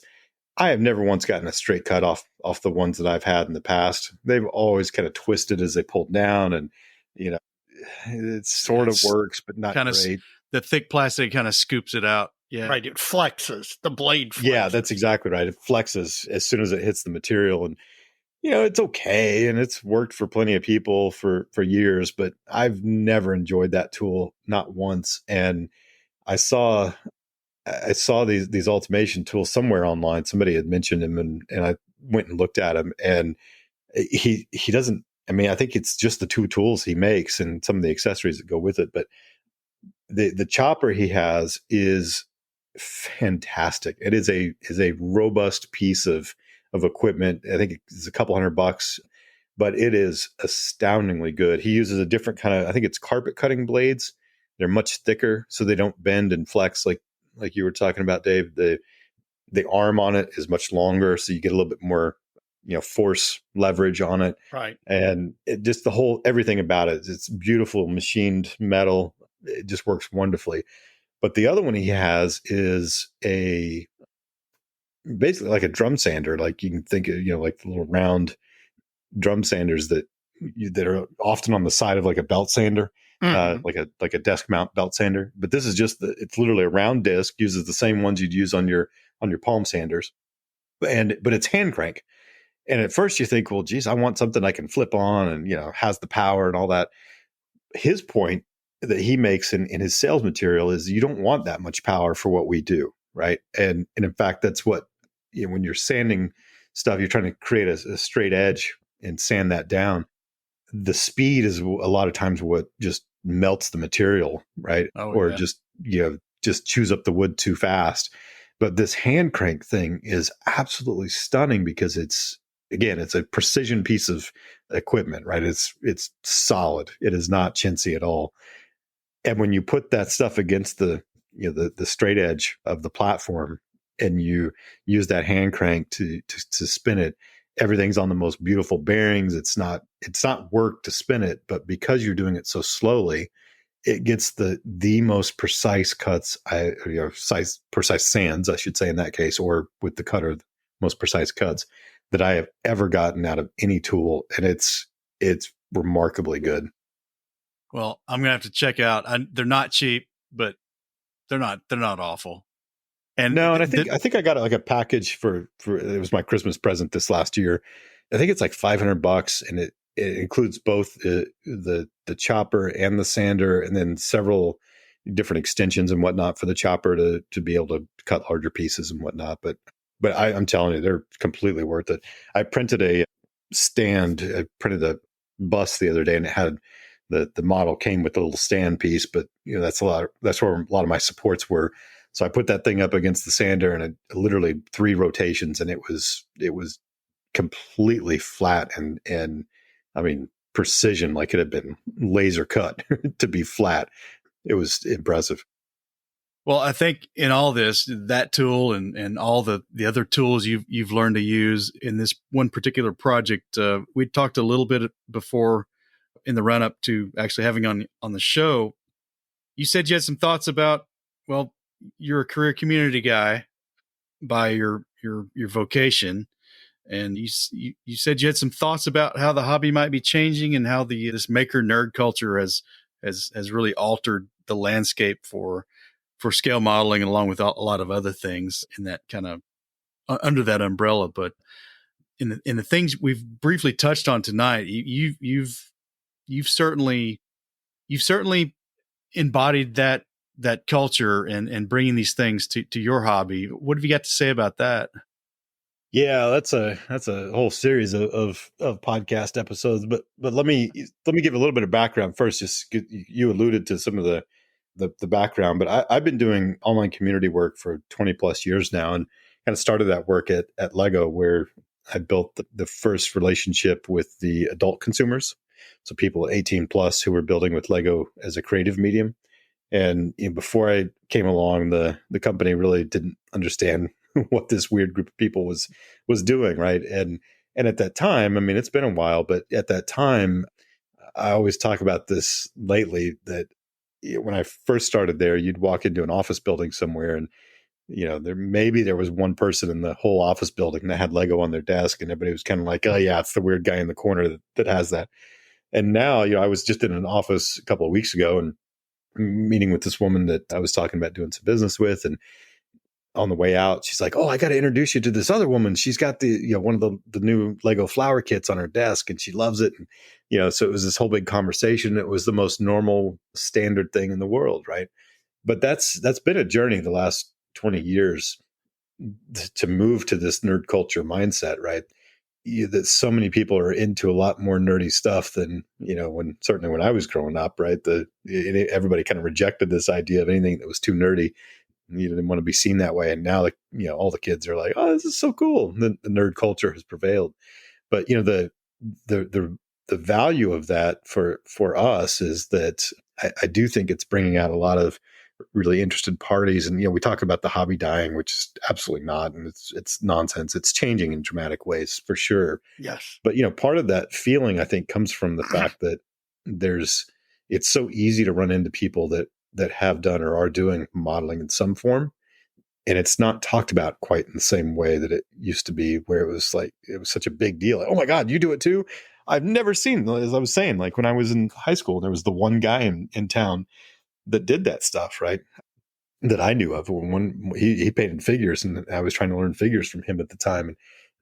And I just didn't have access to anybody else. And now it's a lot easier to do those sorts of things. But I also think that, I've been calling it speed to competency, right? The speed to competency is so much faster than even 5 years ago.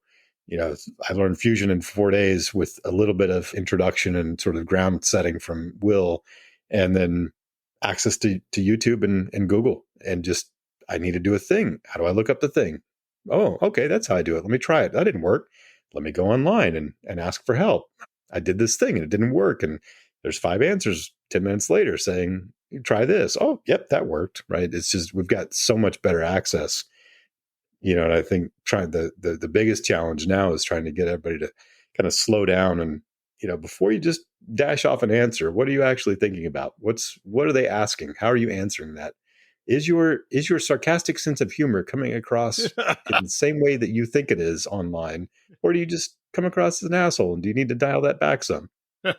Jake, I want you to know that I am going to steal that phrase, speed to competency, because please do. That is exactly what I have been talking about the last 4 years, where with the improvement in kits, with kits being so much better than they were even 15 years ago, and all of the YouTube resources and all of the blogs and podcasts and everything else, the fact that you can go from building your first model to building a really nice looking model that you can take to the local club meeting or take to a show, and it looks like you've been modeling for 10 years. Oh, That's speed to competency is exactly the right description of what's going on. So I'm still. Yeah, I think that makes it a lot more fun. It also makes it a lot different, right? I mean, there are times when, I look at, how fast Martin Drayton's improving, and I think, man, what a jerk. Yeah. I've been doing this for this long. I'm where I'm at. He's where he's at for that short period of time. What the hell? But generally speaking, I think it is really cool to be able to see these sorts of things. And, a project like this Galactica was possible only because I also had enough confidence in myself, because I'd seen other people knock stuff out, and I knew that there's resources. I knew that there's support. And so deciding I'm going to make something I haven't done before happen on this project, or I'm going to start down this path, I don't feel alone like I did when I was doing this years ago, right? I knew that there'd be somebody there that could help me if I got stuck in a pretty big way, right? There's either, I say there's somebody, it could be a YouTuber I'd never met, or it could be somebody in the dojo that I have talked to 100 times before. But either way, I knew there was somebody there that had my back, so to speak. Yeah. Well, looking forward and along this same nerd culture, maker space culture we're talking about here, you can dish on this to the level you want. You can keep as much under cuff as you like, but you've got a new project planned, and you're looking at some Arduino programming now. Arduino, for folks who don't know, is a little, how to describe it? It's a little microprocessor essentially. Right. And you can elaborate on this. We use them at work in various degrees, but I'm real curious into what you've got going on there that you're willing to talk about at this point, and what you're actually going to try to use that for. Yeah, and I've got some ideas here. I'll share it, not because I'm trying to gatekeep it, but because I'm not exactly sure what I'm doing yet. But the story is that I kept seeing the Instagram ads for inventor.io, that website where they were selling these kits of the Arduino microprocessor board and a series of accessories to learn different things, right? So it's got some LED lights in there. It's got some jumper wires. It's got, a few different, different sensors and whatnot, the dials that you can turn up and down like a volume knob, right? Just a bunch of different things. But they also have a tutorial that's, kind of a well-scripted walkthrough in 10 lessons or something about, how to kind of get to learn the programming and whatnot. And I've always kind of hacked around with programming for years now. And I hadn't done any of that in a while. And I kept seeing these ads and, all these people were doing really cool stuff. And it was definitely one of those things where, kind of like when I got my 3D printer and I knew I wanted to do at least one project. I didn't know what else might be there, but it seemed like something that was going to be cool and have opportunities. So, I went ahead and picked it up, and now here I am doing all kinds of stuff where I'm, really hardcore thinking about how this stuff works and what I'm going to do with it. The Arduino is kind of the same thing. I knew that I've been watching these with the, Raspberry Pi as one of its competitors, if people have heard of that one. But, right. I'd been seeing it and hearing it and thinking about it for a while. And in doing the lighting, the lighting for the Galactica project was pretty straightforward, even though it had, I think it's got 9 lights in it, 9 LEDs, but they're all pretty straightforward, right? None of them flicker, none of them, change patterns or anything like that. And I just was thinking, man, I have all these grand ideas, as we all do. That's why we all have stashes like we do, is the hope that the project ideas will actually make it out someday. But, I really wanted to learn some sort of capability for doing different things. And, I mentioned the Cylon Raider has one red LED, but technically it had a series of them going back and forth, kind of like the Knight Rider. Right. And I was thinking, well, how does that happen? And there's ways you can do it without, major microprocessors like the Arduino or whatever. But I was thinking it'd be nice to be able to know that kind of programming, and those things seem to be getting so cheap. That Inventor IO kit was $100, and that was, I don't know what the Arduinos are on their own, but they're probably not $100. But the whole kit was $100 with all the lights and sensors and everything. And it, as I started playing with it, I definitely had some ideas. I've got an idea for a box diorama that's in a kind of a 1940s style radio. And so because it's a radio, I thought, well, I could replace some of those dials with dials of my own. Or not the dials, the volume knobs, basically, and the tuning knob.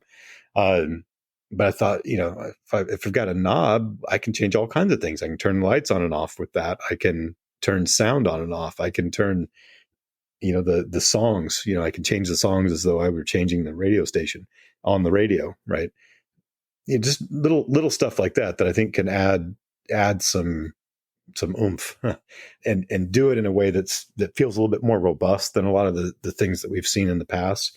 Nat's had, a jet this last year, as I'm recalling. You guys may remember this better than I do, but you could push some buttons and it made some sounds, and that's cool. Nothing to take away from that, but we're getting so much better and more refined with a lot of the technology. The thought was, can I do something that's a lot more interactive and safe to be interactive with the model kit, that does more interesting, more engaging, more deep types of experiences. So it's not just, turn the sound on or off, or move the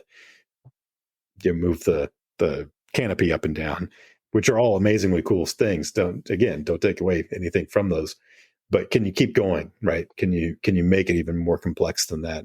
And how is this programming environment? And honestly, it's been, that kit's nice because it walks you exactly through how to do the basics and the basics of some of the electrical pieces, but also the programming pieces. And it's surprisingly straightforward. I'm confident that I can hack through it well enough to get it all working at some point here soon as I switch over to that project. Well, I can't wait to see what that project is. Yeah, me too. And I can't wait for it to grow and grow and grow beyond even your original idea. I don't need that kind of encouragement. Yeah. You can McKee the heck out of this project. Yeah. Yeah, it is funny because a couple of them, the couple of things that I'm working on right now are so small, and I'm trying very hard to, like, I've got that. I don't know if you guys have seen that, the F-14 fighter pilot. It's basically the Maverick from Top Gun bust, but it's incredibly well detailed. I mean, it's just the amount of detail on that thing is stunning. But I've got him, and I have already glued on the little base piece just so that I can't get any ideas on adding something else to it. Oh, too late. Already painting. Can't take it off. There you go. Yeah. Well, Jake, we've just scratched the surface on some of this stuff, but I appreciate you coming on Plastic Model Mojo and sharing at least with this level of detail. And I'm sure I'm going to have some thoughts about some of these things, and we'll be maybe tapping into you again. But why don't you tell us where your blog is so our folks can go look at some of this stuff? Yeah, nice and simple. It's build.jakemckee.com. That's MCKEE. Correct. And then again, we're going to be at Madison. You're going to be there again. You're going to be there and hopefully have this Battlestar Galactica hangar deck in all its glory. Yeah, indeed. That's the goal. Yeah. That's the And goal. we will definitely have you to stop by the dojo, because I would love, over a glass of Kentucky's finest bourbon, to pick your brain about both this project and what you've got in store for the future. Yeah, sounds fun. I'm definitely down for that. Kentucky's finest bourbon part There too. you go. Well, all right. Thank you so much for coming on. We appreciate it. And it's been fun talking to you, and we'll keep watching the blog and seeing what you got going on in the future, and look forward to seeing you in Madison. Yep. Yeah, sounds good. Thanks, guys. You're very welcome. Thank you. That was a lot of fun. It just grew and grew and twisted and turned and had all sorts of interesting bits. I don't think I've seen a modeler try so many different new things, or fairly new things to him, all in one project. But I got to say, he was pretty darn fearless when it came to, heck, why don't I do this? I agree with that. And it was interesting because I guess, we scheduled these things and have some preconceived notions. Yes. And a couple of days before we recorded with Jake, I really made a point to get into that blog post about the Cylon Raider project and dig into it. And it just became apparent real quick that for a one and done kind of segment, we weren't going to get there.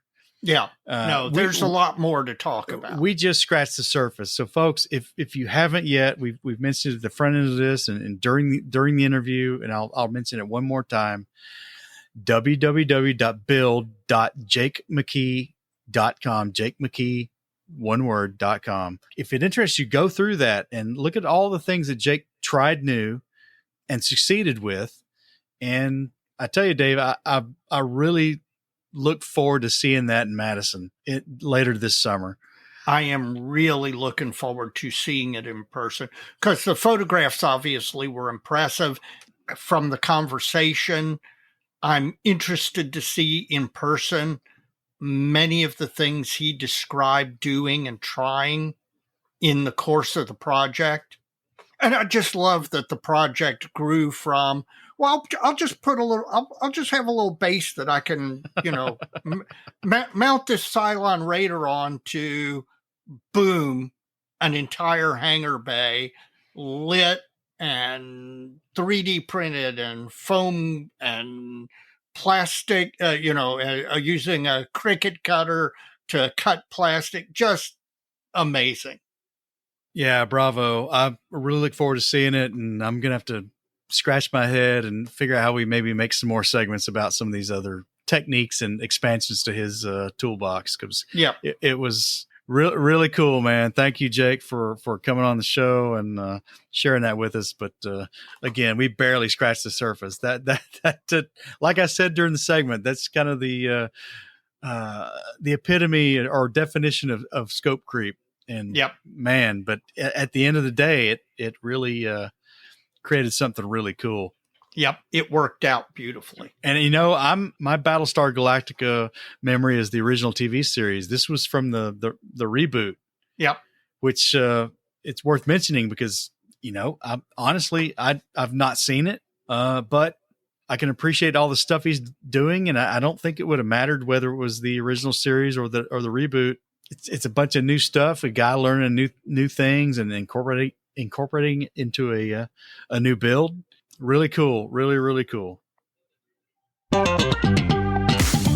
Plastic Model Mojo is brought to you by Squadron. Head on over to squadron.com for the latest in kits and accessories, all at a great price and with great service. Are you a modeler on the go? Check out the Squadron mobile app for your Apple or Android device for easy shopping from just about anywhere. Squadron, adding to the stash since 1968. Well, we look forward to seeing Brandon and Squadron at Wonderfest coming up this weekend. We saw him at Amps, and we saw the slice of his inventory he brought to Amps. I'm really curious what he's going to bring to Wonderfest. Oh, I will be interested to see what's at Wonderfest as well. And hopefully we'll talk to him. Yes, absolutely. Well, Dave, it's the Bench Top Halftime Report. Lay it on me, man. What you been doing? Modeling. I've actually been modeling. The A7M, the SAM, has the wings on. The kit was made in 1995, and it's good, but it does not compare to 2023 kits as far as the level of fit. And so you have some wing root issues that have to be dealt with. I dealt with them using styrene rod melted with Tamiya extra thin cement, which is a technique that works beautifully. But the SAM is coming along. In fact, I need to put some primer on the seams just to check the seams before I move any further forward. The big one I've been making progress on is the BT7. I got the length and length track done on both sides, and then you contributed a brilliant idea because I had tacked the wheels on with white glue so that I could do the link and length track, and then the theory was I was going to then remove the track and road wheels as one piece so that I could then paint them separately and add them back separately to the kit. You see a lot of armor modelers do this, and Night Shift is doing it all the time.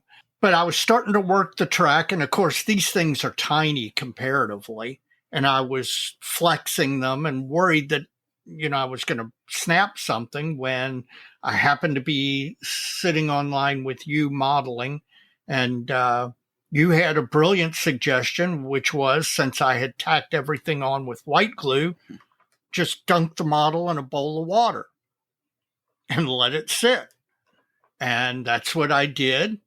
And sure enough, if you let the model sit for an hour or two, it penetrates into the white glue and softens it up to the point where the track runs and wheels just came right off their pins. It worked beautifully. Thank you for that. I've got the turret almost done, and I had hoped to be in primer on the BT7 by the end of Memorial Day, but given the fact that it was Memorial Day weekend and we had a combination of yard work, storms, and then cleaning the pool after the storms passed, I got kind of honeydewed to the point where I wasn't able to get as much done as I wanted. But I'm hopeful that by this weekend, everything will be together and the BT7 will be in primer. Well, that's good, man. It's a lot of progress. Glad the water soak worked out. It did. And I should have thought of that. I mean, it's so simple that when you said it, I'm like, well, hell yeah, why wouldn't you do it that way? But it didn't occur to me at all until you said it. So what's your bench look like? Well, there's not an unfinished F8 on it. Well, okay, fine.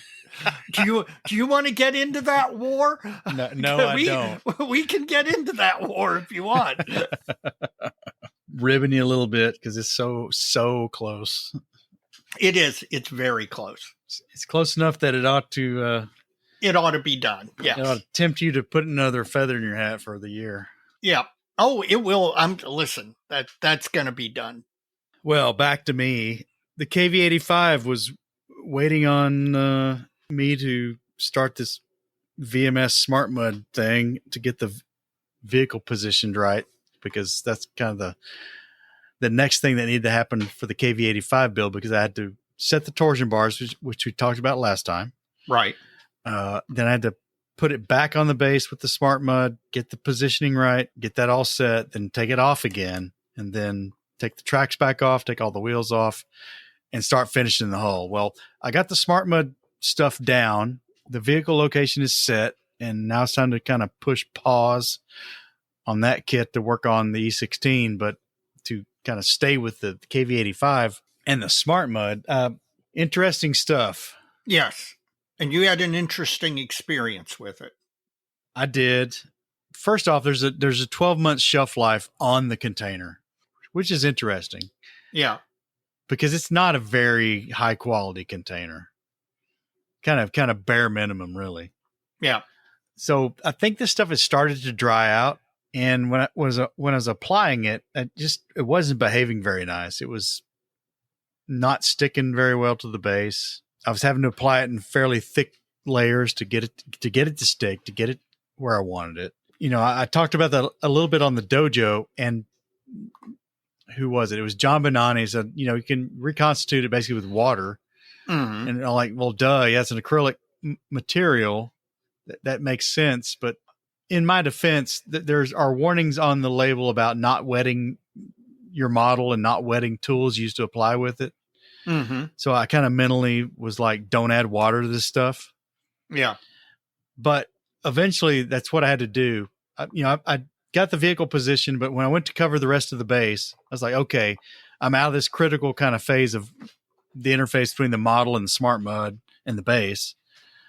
And I got to cover the rest of the stuff. So let's put a little water in here and see what it does. So I just put a little bit of water in what was left of the Smart Mud, and it didn't take much at all, and blended that in with a spatula. And yeah, that will work. So if you've had it on the shelf a while, I would recommend you do that before you start. Once you're working with it on the base, do not add water to it. I kind of took the dare and messed around with that a little bit.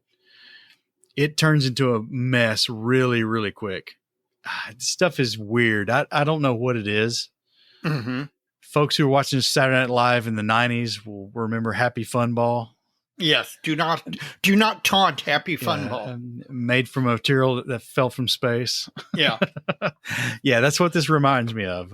It's really, really kind of strange. It's kind of like a fluffy cake icing is what it reminds me of.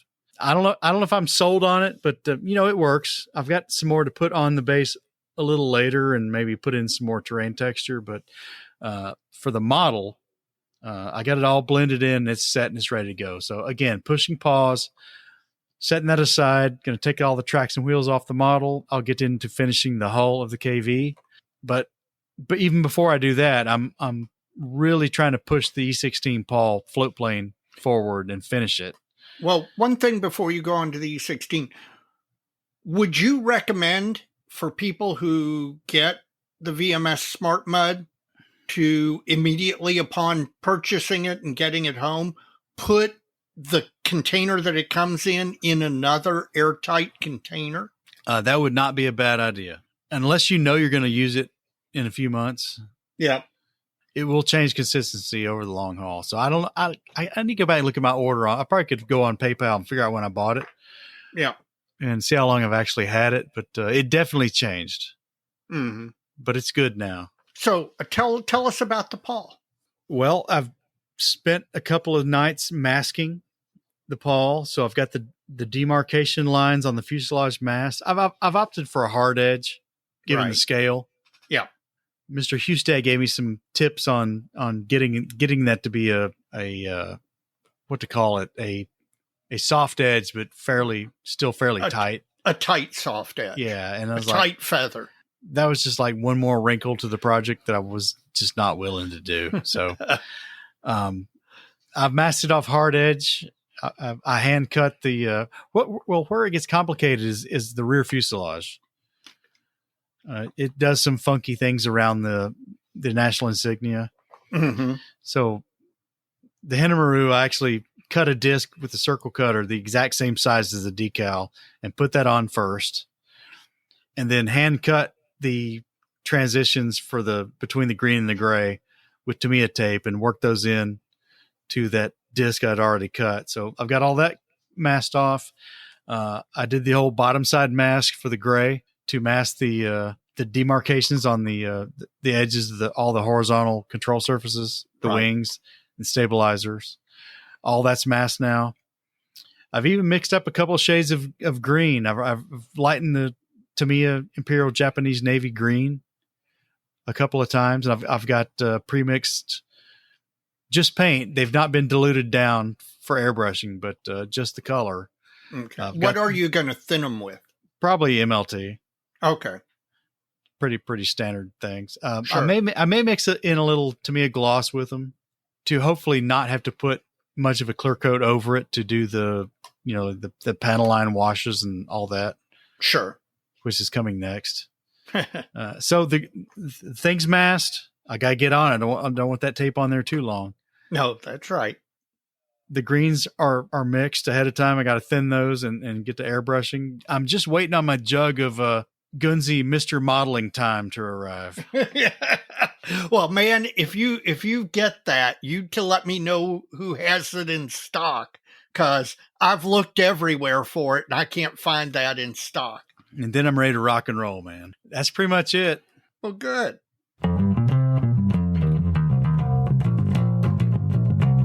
Well, Mike, they keep releasing new stuff. Every time I turn my head, it's new stuff is coming out.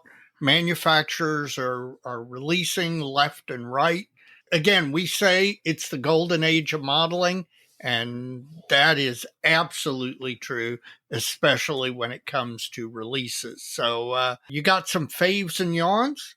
I've got some faves. I got a curiosity, and I've got a yawn. Oh, man, you're doing better than I am. I'm all faves, man. It's all right. Well, for my first fave, Dave, how about some real space? All right. That's a good choice. Don't shudder too hard, but Eastern Express. Ugh, okay. In 1 to 1/44 scale. Is releasing both the Vostok. Yep. And I guess the pronunciation is Voskhod. Something like that. Something like that. Both those launch vehicles in 1 to 1/44 scale. Yep. Which maybe that's fine given the size. I don't know. It is. I mean, that's there are a lot of launch vehicles in 1/144 simply because in 72nd scale they can get tremendously large. I don't know if you've ever seen a 72nd scale Saturn V. Oh yeah, it's really, really big. So these two rockets, it's kind of cool. I think they're cool because they're not black and white. Yeah. There's a debatable greenish color on them. Mm-hmm.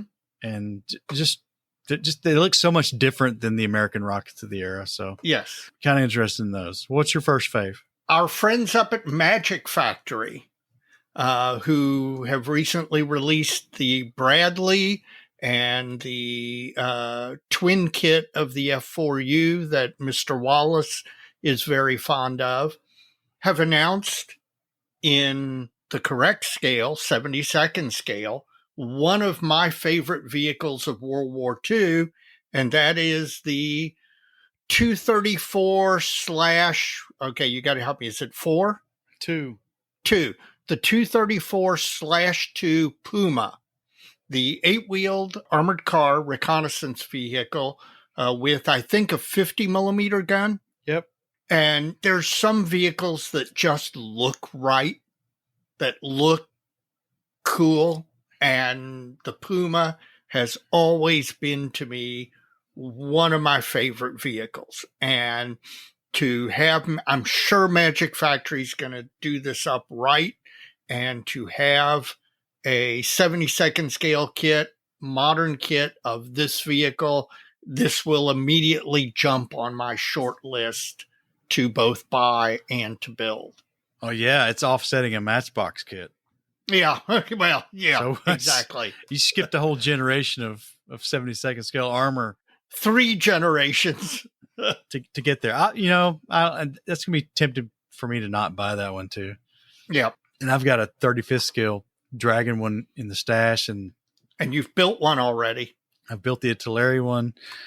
So I get it. Yeah, it's a cool thing. And Riffield and both Mini Art and Riffield have announced a 35th scale version. Yeah. That's going to replace the old artillery kit. So very interesting, very advanced vehicle for the era. Yeah, I can see you getting that one. Yep, absolutely. And maybe me too. Yep. My next fave is from OKB Grigorov out of Bulgaria. We mentioned them in our 72nd scale armor episode 114 with Steve Hustad. Yep. Primarily, they've been a 72nd scale armor source. Right. Well, they've got the first 2 releases in 35th scale now. I think they're the first 2. I could be wrong. Some early KV1 road wheels, KV1, KV2 road wheels. It's interesting. I've probably got KV road wheels from, Trax, who was one of the old VLS companies. Mm-hmm. And I've got KV1 road wheels from Hussar.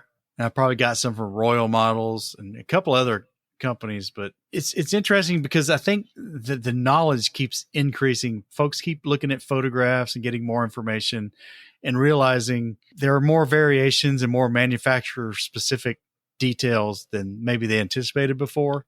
Yep. And I'm curious what these wheels are going to be.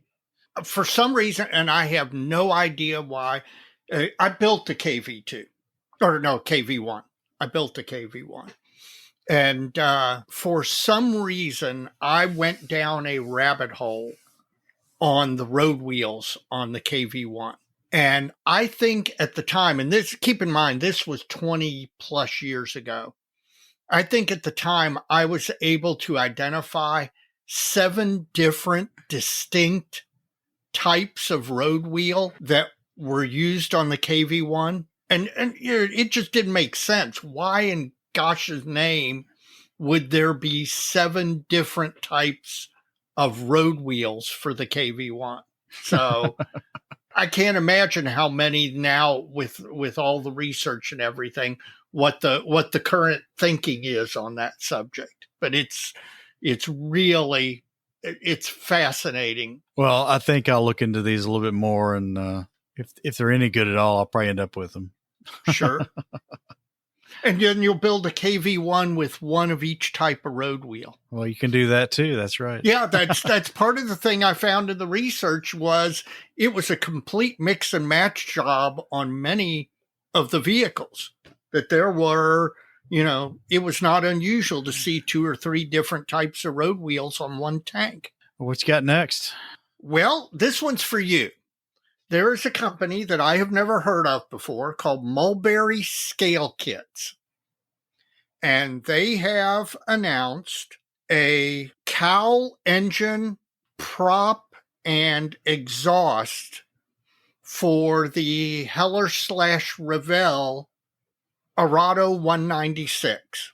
And, I don't know if this is 3D printed or resin or, 3D printed master, molded. I don't know anything about it other than that I'd be interested to see replacements, any sort of replacements for the Arado, because that kit is pretty darn old.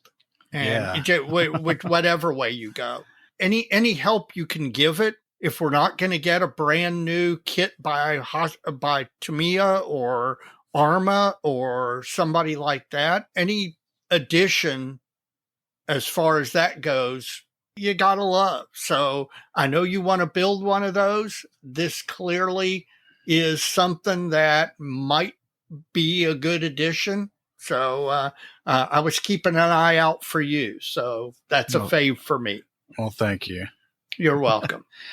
My next one's a kind of a curiosity Okay. because it's more of a diorama type detail, so I may or may not make use of it. So the company is Doodle Bunny. A Doodle Bunny? Doodle Bunny from Wait a minute. We had War Pig previously, and now we've got Doodle Bunny? Well, it was not War Pig. I got it wrong. It's like they're running out of names for model companies. Well, Doodle Bunny's out of the Ukraine, and maybe the name is less humorous in Ukrainian. Right. I don't know. Doodle Bunny, but that's what it is. 1/35th scale melons, pumpkins, and watermelons. That sounds like a mini art release. They're available both with and without photo etched leaves. Okay. Yeah, these are common crops. Yes. So in that part of the world, so it's pretty cool. If somebody wanted to do the tank crossing the melon field, they got your back, man. Yeah. There you go. You got pumpkins, watermelons, or just smaller round melons, honeydews, or whatever. Go for it. Doodle Bunny, they got you covered. Awesome. What else you got? I want to give another shout out because I believe I shouted them out last time we did this. I want to give another fave to Quintus Studios, who continue to release 3D interior products in 70-second scale. Oh, they do other scales as well, but they seem bound and determined to do 3D interior decals for every 70-second scale kit ever made. They have just recently announced a set for the new Airfix ME410.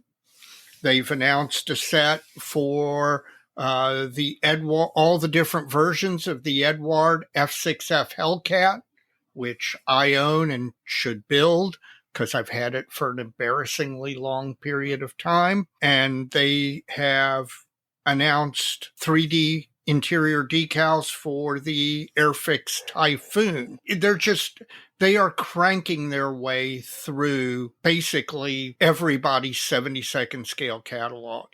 And I got to tell you, I've seen them in person before at shows and such, but you actually at Amps picked up some 35th scale products of theirs for, was it the Gaz AA or the Zit? Which one? This 5 and 6, yeah. This 5 and 6 Russian trucks. I've got to say, I was pretty darn impressed by the quality of the product. The resolution and the 3D relief really, really looked good. More power to these guys. I want to see them continue to do this. Well, my last one's a yawn. Okay. It's Haiduk Models out of China. Spell that? HAIDUC Models. Okay.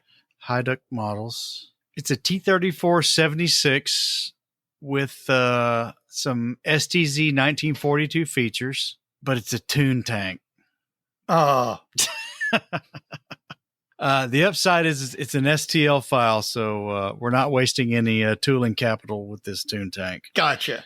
So, well, isn't that interesting that there's enough demand for tune tanks that somebody can put the time in to do a 3D print file for a tune tank? Yeah, I guess. Yeah. I just want a STZ 42 done for real in 35th For scale. real. Yep. Yeah. Yep. Yeah, it hurts when something comes out and you want it for real and it comes out as a tune model first. Yeah. What you got left, man? That's it for me. Well, Mike, we've gotten to near the end of the episode, and do you have some modeling fluid left? Not much. Okay.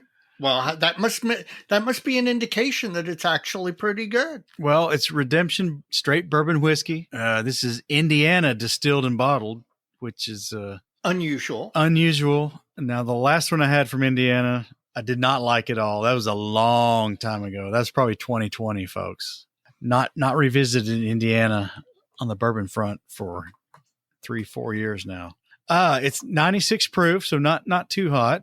Now, the reason I picked this up was because it was 45% wheat in the mash bill.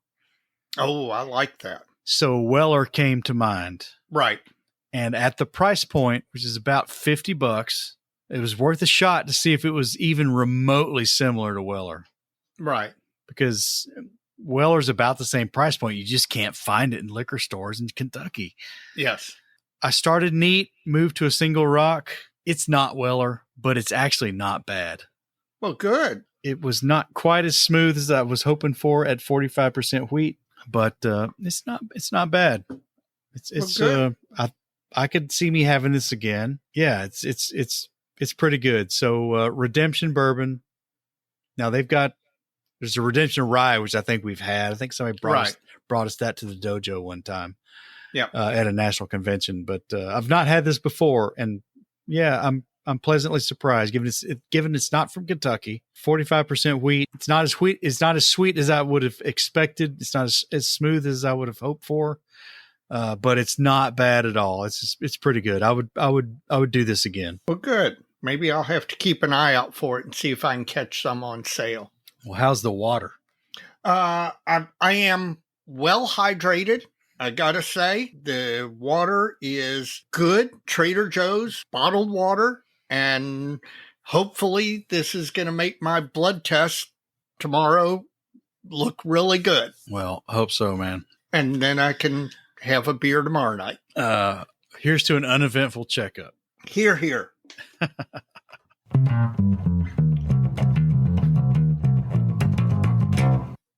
Mike, we are now officially at the end of the episode. Do you have a shout out before we go? I've got a couple. Okay. The first one's the commensurate newest show supporters shout out. I want to shout out Kevin Kentner and Ned Brown and Dat Guy, whoever you are. These folks have chosen to support Plastic Model Mojo through their generosity. And if you'd like to follow in their footsteps, we've got several ways you can do that. We've got a Patreon. We've got a PayPal portal we can use. And we've got Buy Me a Coffee. And we've got the Plastic Model Mojo merchandise store. If you go to the show notes for this episode and any of probably the last couple, maybe three, you can find links to all these avenues to support the show. And we really appreciate it. It goes a long way to help us bring you Plastic Model Mojo, and it's starting to help us get in position to make a couple of changes and bring you some new things. So thank you very, very much. Absolutely. Instead of a shout out here, I want to basically take a moment first to thank all the listeners. Second, to particularly thank those listeners who have recommended us to their fellow modelers. Mike and I, as we've said before, we started this thing to kind of hold ourselves accountable to get modeling done, and it kind of grew from there to be something that I don't think either one of us had any idea of what it was going to turn into. But one thing we do strive to do is bring you as quality a podcast as we can, be that sound quality, be that guests, be that whatever. And we're trying to bring you the best. I don't want to call it product, but the best that we can make an effort to give you. And as part of that whole effort, we have. We're looking to try and grow the listener base. We've got tons of listeners. The dojo is growing like a weed. It's the number of new members of the dojo, it seems to be accelerating, and that's all very gratifying. But the best way for us to get new listeners, to grow the podcast, to keep the momentum going, is for those people who are currently listening to recommend us to one of their modeling friends who doesn't currently listen. Everybody out there listening knows another modeler. And if you know another modeler and they aren't listening to Plastic Model Mojo, please do us a favor we would consider it a personal favor if you would go and recommend us in the next 2 weeks to some modeling friend of yours who's not currently listening. Please do us that favor. And get them to subscribe on whatever app they happen to be using to listen to the show. Absolutely. Well, Dave, got anything else? Nope. That's it, man. We're at the end. Well, I'm looking forward to Wonderfest. You and me, I'll see you Saturday. Come see us, folks. We're going to be there. Yeah. Chessboard shirts and all. Gaudy as all get out. Come find us. Dave, as we always say, so many kids. So little time, my friend. And I'll see you Saturday. You got it.